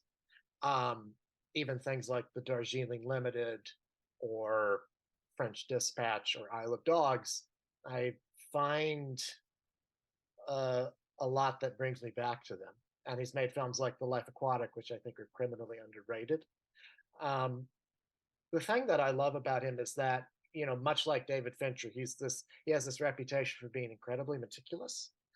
And, you know, obviously his aesthetic is very precise. so much so that people on TikTok imitate it all the time without actually understanding what it is that they're doing. Um, but his humanity is ever present Hmm. in his films. I think that people don't give him credit for what a humanistic filmmaker he is. Um, Things like Royal Tenenbaums and Rushmore, Moonrise Kingdom, um, and Asteroid City as well. They deal with like very strong elemental human emotions, and themes of loss and regret, um, and things that are that just hit you on a gut level, um, and also being very funny, right? Very dryly funny. It's never maudlin. Um, And so, I know that he's somebody who a lot of people kind of go back and forth on whether or not he's still good or was ever good. But I think that he's consistently one of the most interesting filmmakers working today. Yeah. Not on my list. Honorable mention, big time. Love Wes Anderson's movies. When we did that top 5 earlier this year, I rewatched all of his movies. Not a bad one in there. Not a bad one in there. Not many filmmakers can say that. There's maybe some that are a little bit lesser for me than others, for sure. But not a bad movie. Did not enjoy any of them. There's something to take out of it, I think, every single one of them. Also, kind of like in an era where he's getting a little stronger, I think. Finding himself and he's got different eras. So great directors have that too. So love that. Josh, I know your number one is next, Josh. So it's not next. It's actually Sophia's, but I kind of feel like I know where she's going, and I kind of feel like where Zach's going, and I know where I'm going. Yeah, I kind of So, get the sense of that. so Josh, I want to give you the full floor and just do your number one here, and because I honestly don't know where you're going to go, which that's kind of crazy. So keeps you guessing. Yeah. Yeah. Well, I will just say that, I won't ruin the suspense of what everybody else's number one is, but if it is who I think it is just because I stuck to my rule of not including some of those obvious names. Because honestly, if I didn't have that rule for myself, that person probably would be my number one. That's fair. But, so you can join in the fun with us. I absolutely will when that name is revealed. But for me, with that said, my number one favorite modern director is Andrew Haigh. Ooh. I love that. I love this. This is great. This is another one where when I talk about sensibility, like everything that he is fascinated with in terms of storytelling, I am just 100% aligned with. His first movie is actually a film that I don't think a lot of people have really seen or know about. It's called Greek Pete. It's actually also available on Tubi, and it's this weird kind of hybrid of documentary and fictional storytelling that you can really see how that would influence something like Weekend. It's obviously not as polished or as good as that, but it's an interesting start to his career. But Weekend, I think, is just flat out masterpiece.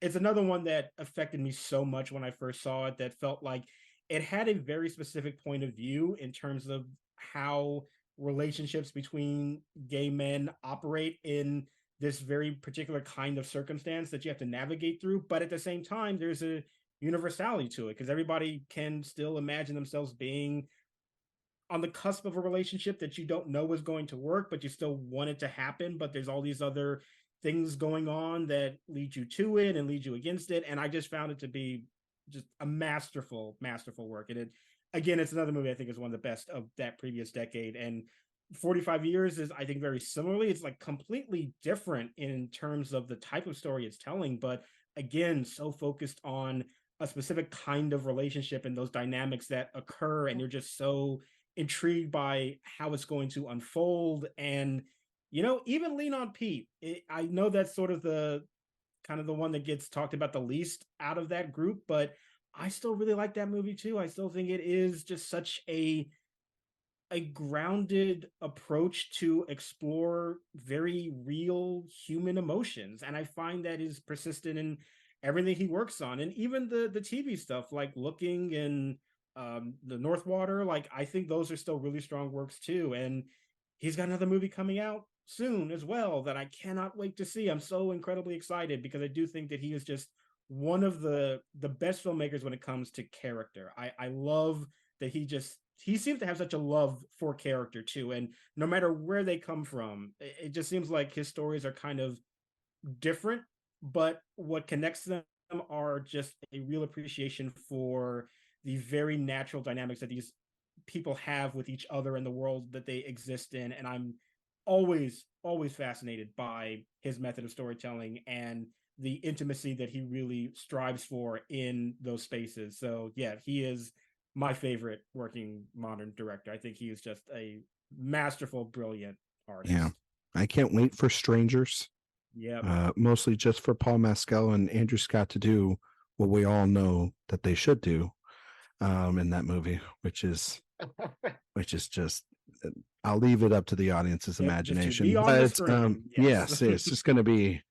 If we thought Passages was the cinematic event of the year, good Lord. But no, I will say this. I love his movies. I think Weekend's a masterpiece. I think 45 Years is an incredible film.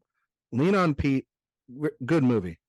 One of the only movies of the last 10 years, I was so angry at watching it. And if you know what happens in that movie, I can imagine.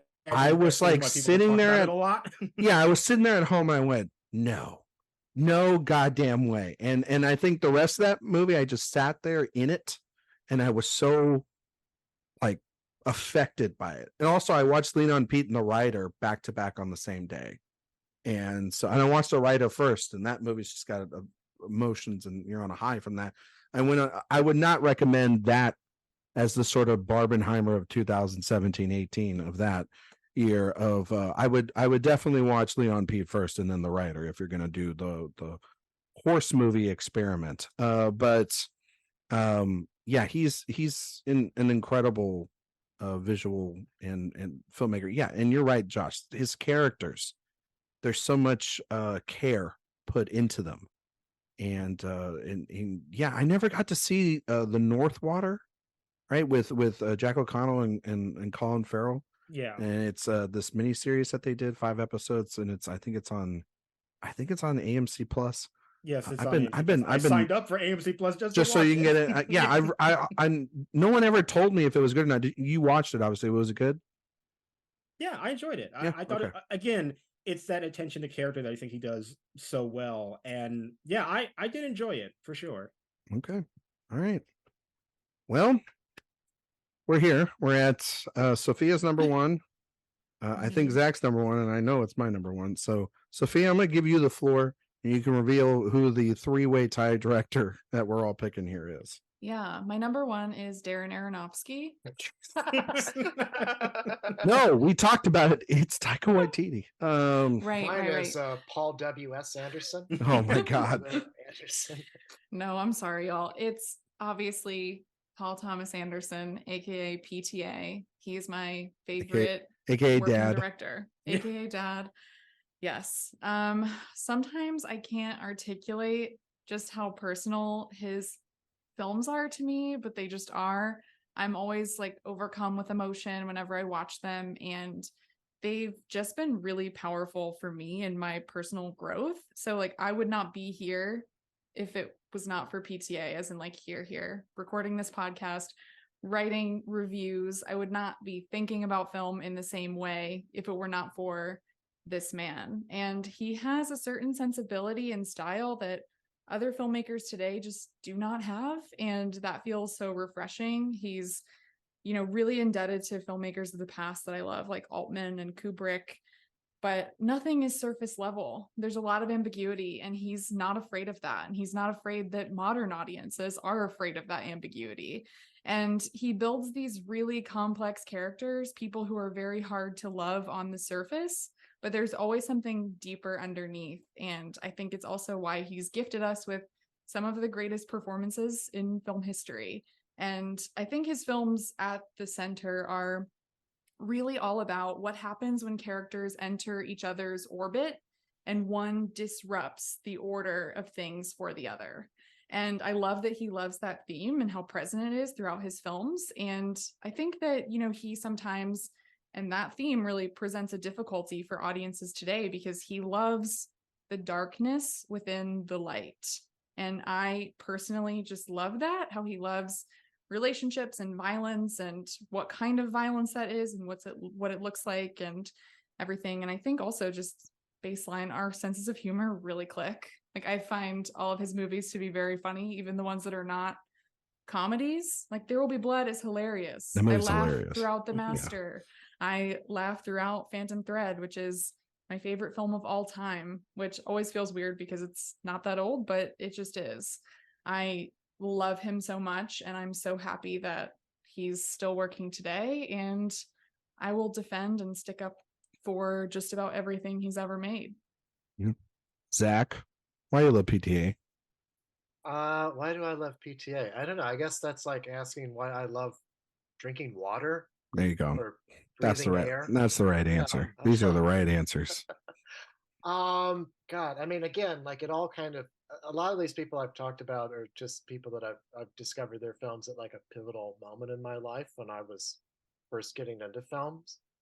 And I remember watching Boogie Nights and Magnolia back to back at a very young age and just being like, this speaks to me, just the energy of it, the humor in it, the humanity of it, most importantly of all. Like um, I've never seen a movie that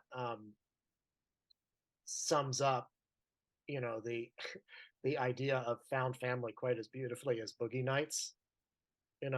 Also, I've never seen a movie that encapsulates everything that I personally love about filmmaking, like making movies, as Boogie Nights, which I know is an odd thing to say about a movie that's about pornography, but like that film really does capture what it's like to be on a film set and form a close relationship with the people you're working with. He tells this story about how he um, went to the set of Eyes Wide Shut to visit Tom Cruise, and he was amazed at how few people were on that set. And he asked Kubrick, "Are your crews always this small?" To which Kubrick replied, "How many people do you usually have?" And he said that that was a major moment for him where he realized he was doing it wrong. And I think that's the other thing that I love about him personally. It's not just his movies, it's his whole attitude about filmmaking, where he cultivates these very close relationships with the people he's working with, both the actors and the crew. And he does as much as possible to pare down the number of people who are going to be on a film crew at any given moment. And what that does is it creates this sense of everybody being all in it together. And I can, you can feel that in his movies, that sense of camaraderie.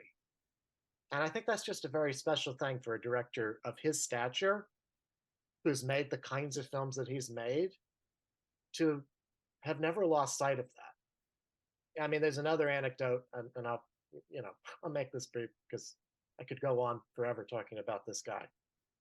But John Krasinski talks about how it was at his birthday party, I guess, and he and PTA are buds. And he was talking about a movie that he didn't like, Krasinski was, and he said, "Oh, that movie was bad." And PTA took him aside and said, "You never want to say that a movie's bad. You can say that it didn't work, but just remember, filmmakers have to support each other because that's the only way that we're able to make the big swings."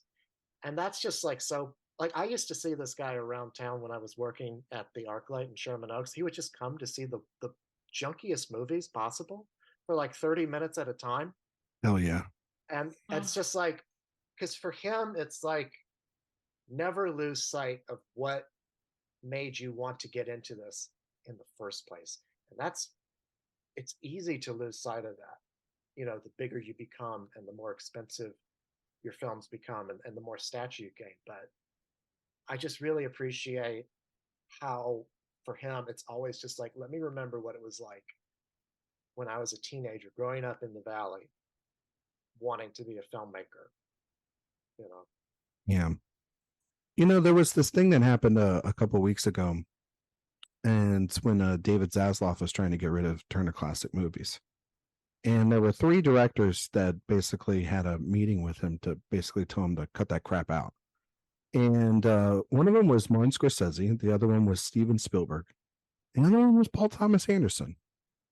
And I sort of thought about that week because we all just kind of associate Quentin Tarantino or Christopher Nolan to be these real saviors of cinema, as people online like to call them. These guys that will do anything to save movies, will do anything to save the history of cinema, and much like Scorsese and much like Spielberg.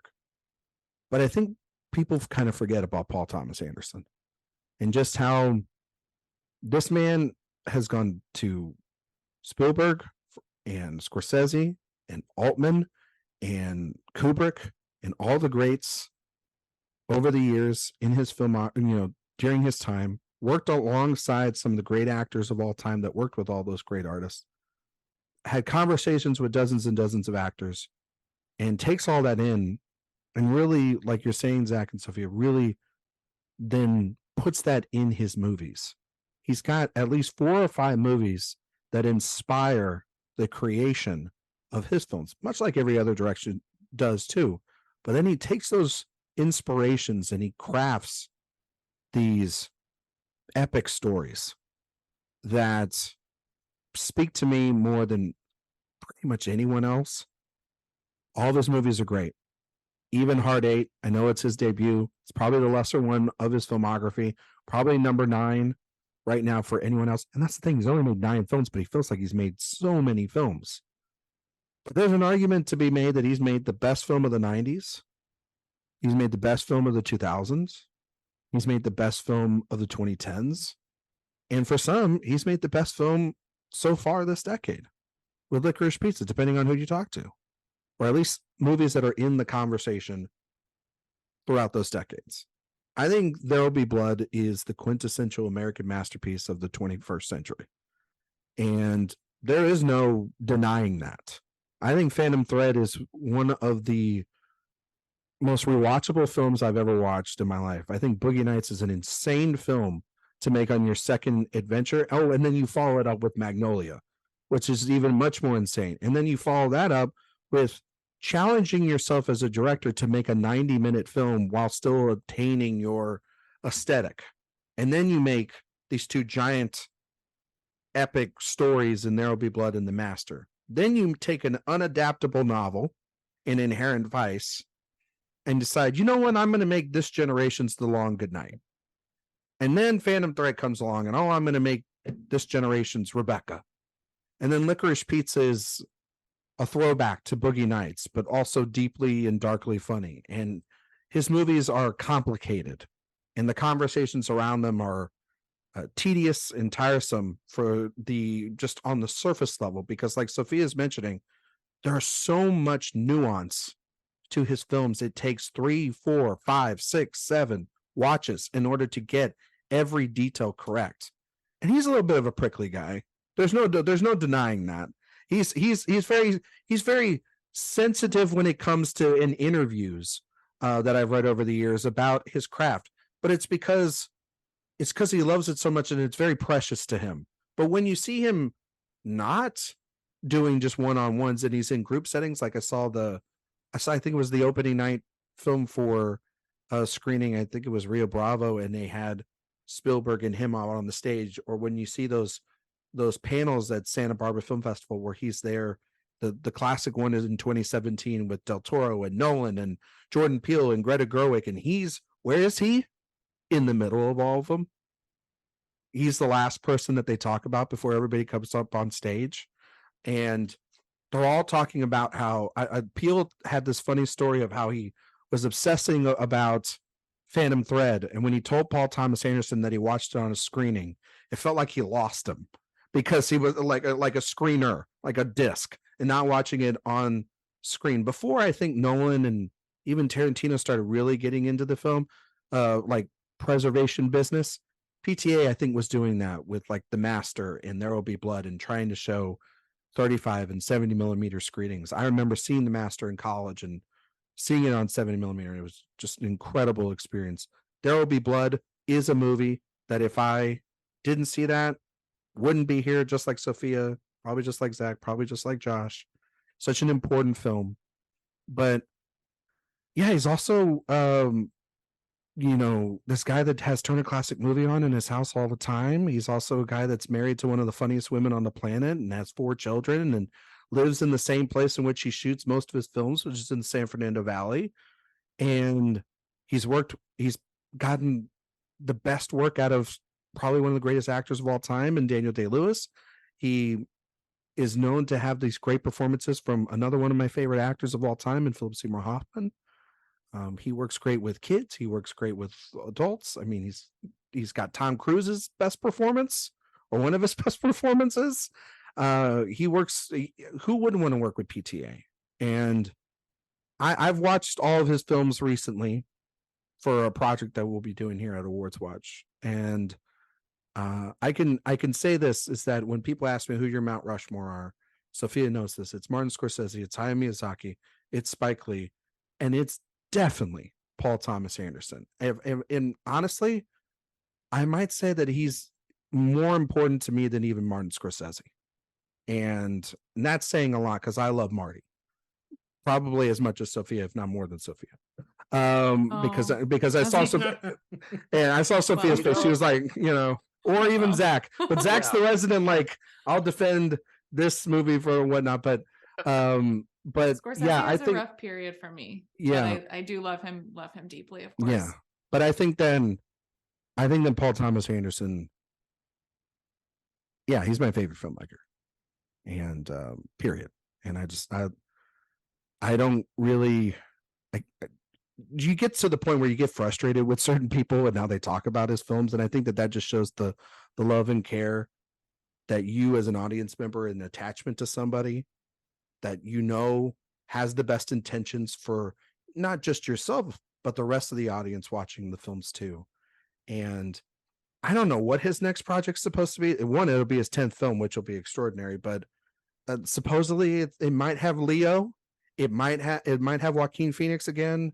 There's also this rumor of a Denzel Washington jazz project, that if that ever happened, that would be the probably greatest film of all time. So I mean, that's the thing, is I thought he would be disqualified for this list. He's 53 years old. That is wild to me, that he's probably still got 20 more years left to go. And what's great about it is, like, as Tarantino and others of his, that came up around him are like, I'm done, I'm not going to make any more movies, or I'll switch something. He's like, yeah, I find that idea, like, I heard an interview, he's like, I find that idea stupid. I'm just going to keep making movies until it's done, because it's a lot like Altman. Altman was making movies up until, because he had Paul Thomas Anderson helping him until the end. Yeah, literally till the end. He had PTA helping him get A Prairie Home Companion all the way to the end too. So yeah, I love PTA. Josh, you haven't said much on him. I know how much you love him too and everything. As I said, if I did not put that constraint on myself, PTA absolutely would be my number one. My personal mantra for a long time was, I don't believe in God, I believe in Paul Thomas Anderson. That's correct. Oh my God. I'm going to take that up now. I think we need that on a t-shirt. I think we might need that on t-shirts here for the whole team, Yeah, I think that he is a brilliant filmmaker. And yeah, There Will Be Blood in particular. I remember watching that at 17 years old and not really understanding everything I had just seen, but I knew that what I did watch was something that was going to affect me in a very profound way. Yeah. And yeah, I think that his filmmaking is just spectacular. The visuals that he creates, the characters that he invents too. Very recently, I got to see Boogie Nights in a theater on 70 millimeter, and it was just an amazing experience to witness. And just that was his second movie too. It's like, yeah, mind-boggling. I don't understand. The step up from Hard Eight to Boogie Nights is insane, and it's from the opening frames. Yeah, right, when you're just like, oh, this is a completely different guy already in just like one needle drop, and you just in that camera going through the club. It's 26 years old when he made it. It's like Oh my can't God. fathom how you have that much confidence that early on. And yeah, The Master I really love. Phantom Thread is also great too. Inherent Vice, would argue that maybe him adapting an unadaptable book. I would question whether or not maybe that was accomplished. It was Josh. Well, he gave it a you know, noble effort, I would think, but I don't like that book. an Oscar nominated noble Yeah, effort. well, Yeah, Could there you have go. been the winner of that lineup. Should have been. Yeah, maybe we'll have to do that that one. book. Though. Also, I was just not a big fan of, so it's more so with the material not for me. either. I But think, even, yeah. but yeah. even still, I think that he still manages to capture a very unique and interesting tone in that movie too, that I find still compelling, even if it doesn't all work. And yeah, he is still going to be a director that I will follow to the ends of the earth. I think that he is a genius, and yeah, absolutely one of the best working today. And yeah, I feel a little sad I can't join in with the rest It's of okay, you. Josh. It's I'm okay. there in You're here. spirit. No, we'll let you in. You're in with spirit. Yeah, I am there in spirit. Yeah, I will also say, Academy. We're not doing an honorary like we did with Altman. Get on it and give this man his flowers. Well, Because he came very close, I would say. He for should winning have. that screenplay Oscar. It's one for of- Licorice Pizza. It's literally one of the most upsetting moments of my life. I'm not even kidding, Yeah. especially to that screenplay by a Yeah. man who can't write. Oh, My God. We were We're we were keeping all that in in. my yeah. household watching Sorry. the Oscars when that happened, and we were all sort of stunned when it, when he How did lost. How did the screenplay for Phantom Thread not get nominated? Oh, that's one of the greatest because- mysteries. Or The too. Master? This is why I hate. Sorry, I actually we can't keep these things in. I'm gonna go off on so many tangents. But this is why this is like The Big Sick. I really didn't like that movie, and I hated everything about its awards campaign because it took Phantom Thread's spot. Yeah. In my mind. That's what it is. I mean, and yeah, you'll have to cut this out. No, because we're I not was cutting just- any of this I out. It's just- all staying in. We I have to. just- We have to let our opinions known to the court. All right. to the court. Is Um, it like Oppenheimer's trial? It's on the record. Yeah. All right. We're gonna read it. Whether you got the Oh. memo before or not, you're reading it now into the record. Then I will say as tactfully as possible that the the Academy Awards are a blip, in Yeah. terms of the history of film, and Mhm. sometimes real genius is not appreciated in its moment. And I mean, it's remarkable that Phantom Thread got as many nominations as it did, but the only reason that I can find that it did not get nominated for screenplay was because there's just this like, okay, well, these are in because we've ordained that these are the screenplays that we're going to be talking about, even though it's, I mean, from my memory of that category, it's a better screenplay than maybe one or two of the ones that were nominated. I love Dunkirk, but it has no business being in there. Well, Sorry. Dunkirk was Just- not nominated for best. that Oh, was wasn't not it? screenplay. No. So, Oh, okay. It was. What was it? I It was remember Get this. Out, Lady Bird. Big Sick, Three Big Sick. Billboards, Boards. Shape of Water. Oh, well, yeah. 3 billboards. Get that out of there. Yeah. There you go.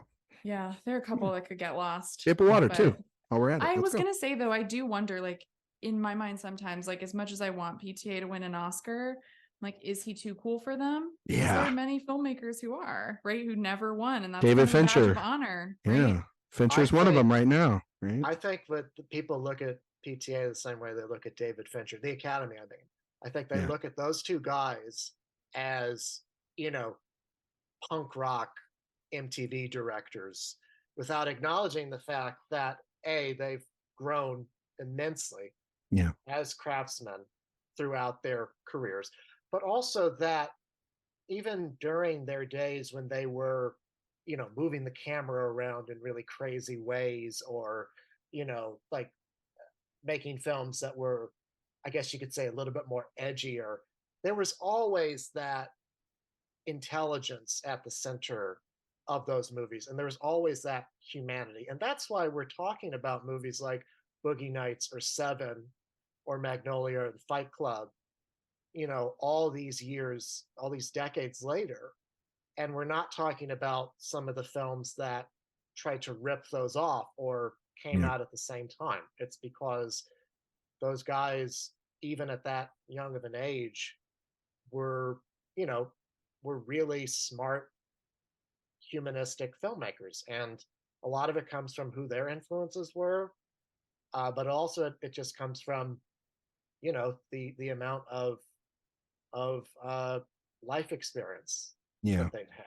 I think also too, I mean, his best shot was probably 2007, and he went up against another all-time film in No Country for Old Men, and that was before the Academy started splitting off and giving out to multiple films. Sometimes it's also there's some bad luck, that involved, but also too, I think that if was you're last gonna, year. I think last year was just bad luck that he was Yeah. also up against somebody that was just a better campaigner. That's the other Whatever you thing, wanna say too, about is the quality of the movie. he doesn't campaign. He Yeah. doesn't go to festivals that much anymore. He's mostly Yeah. like, I'm gonna release my film at Christmas and it will go to my audience. I'll do a couple of interviews and we'll see how the chips lie. Yeah. I do And think though that I he think will. his I time think he will could. come. I think so, think 'cause, he like, will. Yeah. I hope because so. yes, I do think that there is a bit of a resistance to the kind of sensibilities that he has in terms of the movies he wants to make, but at the same time, he's got 11 nominations. Yeah. So clearly It's not there like is some they respect for clearly him. like him. You know what I mean? And I honestly feel like if the controversy of Licorice Pizza wasn't so persistent, it would have been an easier Yeah. time to vote for him. But I think Yeah. that there was a little ickiness with the whole Asian joke controversy and the age gap thing. I think it was just enough for people to kind of back off a little bit. But I really do believe that there's going to be something where we're going to rally behind him and say, like, okay, this is now your time. We're going to unanimously decide we're going to give you this.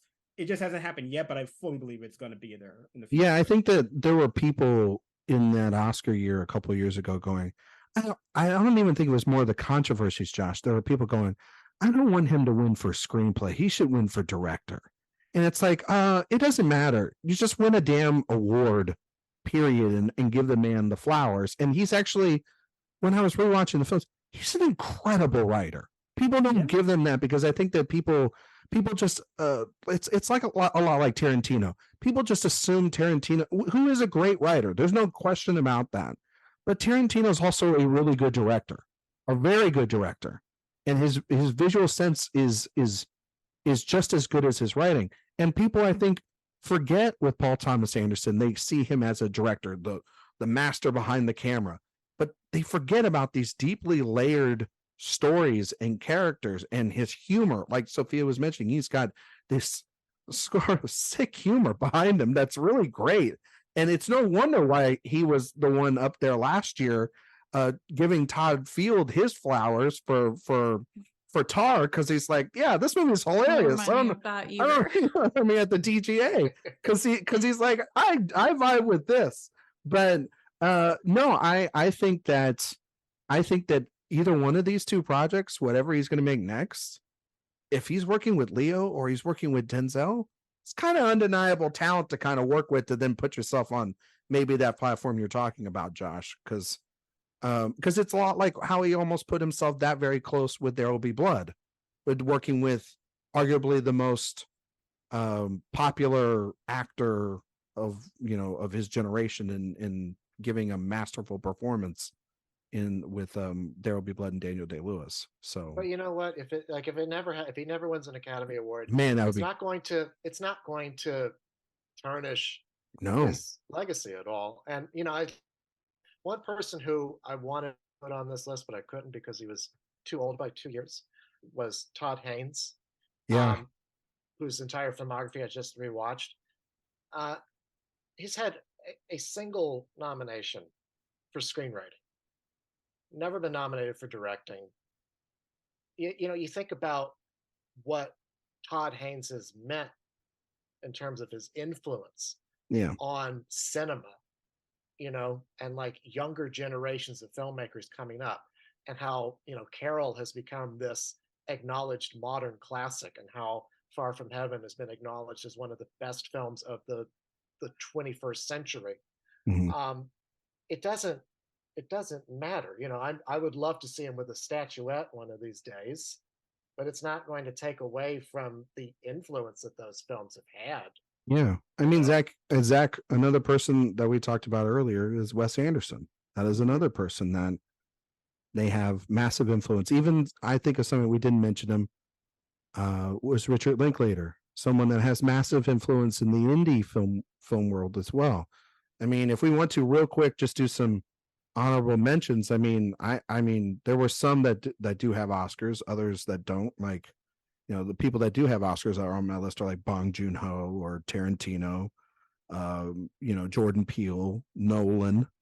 I'm surprised no one said Nolan, which is, you know, kind of crazy given, you know, his filmography. But then also Well, the child, again, the he penalty was another box, one yeah. that it's like I deliberately said I'm not going to pick Nolan because I wanted to be different.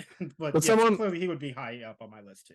but to the point of relevancy, I think of the Wachowskis.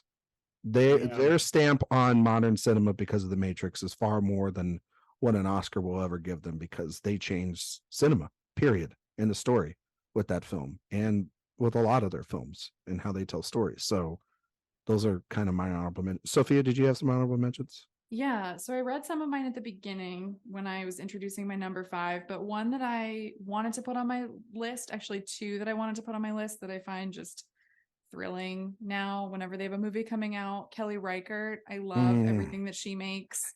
She's just consistently one of my favorites. And one of my other favorites who hasn't made too many movies, but I really love his work, is Sean Durkin. I really loved The Nest so much when that came out. And yeah, I think that I don't know, the chilliness of his movies, but the acting, the performances that he gets out of his actors, I love him. I love his work. And I'm very excited to see what he does with the Iron Claw. Yeah, that movie. I've had stock on Durkin for a long time. That movie, if it's as good as I know it can be, that movie's gonna be sensational. So, and he only has 2 films, right? He has a few others, but they're like I've added them onto my watch list on Letterboxd, Were they but I like just short? don't know how to watch them. Oh, okay. So yeah, they're again just honorable mentions of like people Little small who things, didn't yeah. fit into my rules. Yeah. Zach, do you have some honorable mentions real quick? I mean, a lot of them have already been said, but it's funny actually. Kelly Reichardt came very close to making my list. I rewatched Certain Women today, right before we did the record. Yeah, she's one of my favorites, and Hmm. yeah, I mean, like a lot of the people that you guys mentioned were sort of honorable mentions. I was thinking about somebody like Yorgos Lanthimos with films like The Favorite and The Lobster and Killing of a Sacred Deer. Luca Guadagnino is another guy who I really love, who's come up these past few years. People, who work with Tilda Swinton are always going to be. They're always going to be there. Top of mind. She's got taste, folks. Yeah, Tilda's got taste. And also Spike Jonze. I don't think if anybody. Yeah. Spike Jonze. Very similar to Bennett Miller for me, where it's like if you had just made another movie in the last 10 years, make a movie. Include you. Spike Jonze, please make a movie, because also, every one of his movies are perfect. He does a lot of brilliant music videos and commercials, and like his those are also impeccable. Yeah, for me. But I want his Beastie Boys documentary was awesome. It was good. Yeah, it was good. Yeah, but I want him to make a movie. I want him to make a movie, because like we haven't seen one since Her. That's how long it's Miller been. Are just chilling. That's the thing. No, yeah, they're chilling on an island somewhere, upsetting. and it's like, come on, guys. So, Josh, any honorable mentions? Yeah, I did mention Bennett Miller. Spike Jonze would be another one. Like I said, he hasn't made a movie in a while, so it felt weird to include him. I would also say Robert Eggers is another one. I think Eggers is close. 3 for 3. Yeah, I love all those movies, especially The Lighthouse. That's my favorite of his 3, and I just think it's masterful. And then another one I would shout out is a filmmaker named Andrew Ahn, which is another person I don't think too many people know about. But his first movie is this film called Spa Night, which I just think is so wonderful. Another like very small scale gay drama, but is very, very well done. He followed that up with a movie called Driveways, which I think was Brian Dennehy's last movie. It was, very, like, nice, sweet little movie. And then Fire Island, I thought was just so fun and fantastic to have been seen by far more people than it did get to be seen by. And I think that's a just another wonderful movie. And he's another director that I vibe with his sensibilities so much, and I'm excited whenever he announces a new project. Yeah, no, for sure. I mean, yeah, I wish that was in a theater, not on streaming on Hulu. Especially because the literal end of that movie during the credits actually has something that would only really work if you saw it in a theater. I agree for sure. Well, that's going to do it for this week's episode here. That's our top 5 modern filmmakers. So looks like you guys out there have a lot of movies to watch and a lot of filmographies to watch. So we'll leave you with that throughout the week. But Sophia, can you tell everybody where they can find you and all your work on the internet? Yeah, of course. First, I'd like to just say that the works of Paul Thomas Anderson will be taught in film schools for decades to come, and the works of, I don't know, Kenneth Branagh might not, right? Belfast and American Beauty and some of these other films that beat him will be forgotten, and his will be remembered, which does give me a little bit of joy. But if that didn't upset you, you can find me on Twitter, Blue Sky, Letterboxd at Sophia_Sim. You can find my podcast, Oscar Wilde. We release episodes every Friday at Oscar Wilde Pod, and you can find my reviews on Awards Watch. She's not wrong in anything she just said, by the way, folks. Just putting that out there. In terms of also where to find her and everything. The stuff before, I Right. totally agree with as well. All of the details there. All the details. Zach Loss. Well, I'll add to that. Sophia forgot to mention that The Imitation Game will also be forgotten as well. Oh, shit. Probably because she's already Oh. forgotten. I forgot it. Yeah. Oh. Forgot it already. Yeah, More. that's Ugh. why. Yeah, you can find me on Twitter, Instagram, Letterboxd at Zach Laws for as long as I'm still on Twitter. You can find me there. And you can find my work at Awards Watch. And Josh Parham. Well, first of all, I want to give a preemptive apology to Nicole Ackman for all the Kenneth Branagh slander. I'm sorry, but it's the truth. But yeah, you can find me on Twitter, Letterboxd, and Blue Sky at JR Parham, and you can also find my work over on Next Best Picture and at Awards Watch. And I agree with all the statements made. And I'm just going to say that you can find me on Twitter and Instagram and Letterboxd at Ryan McQuaid77. You can find all my work here at Awards Watch. You can find the other podcasts that we do here, Director Watch, also at awardswatch.com. This week, we will be releasing an episode on Wonderstruck, and we will be having a wonderful guest. His name is Zach Laws on that show to talk about Wonderstruck, Todd Haynes' film there. And we're almost close to wrapping up that series. And yeah, maybe we'll talk about Paul Thomas Anderson one day. Who knows? Maybe. But next week, we will be back. We will be doing another wonderful show here. I'm pulling up all the notes to see what we're doing next week. Oh, that's right. It's that time, folks. Speaking of Oscars, we will be doing our first deep dive in Oscar predictions as a group here next week, 2 weeks before the festivals all start. So everybody's got to start figuring out if what they're going to be putting down as this is going to happen, and ones that I'm not so sure of over here for their predictions next week. It's going to be a lot of bold takes and stuff that we'll be obviously carrying over throughout the season, but it should be a lot of fun to just look and see what the early Oscar landscape is going to be. And but with that, thank you all so much for listening, and we'll see you all next time.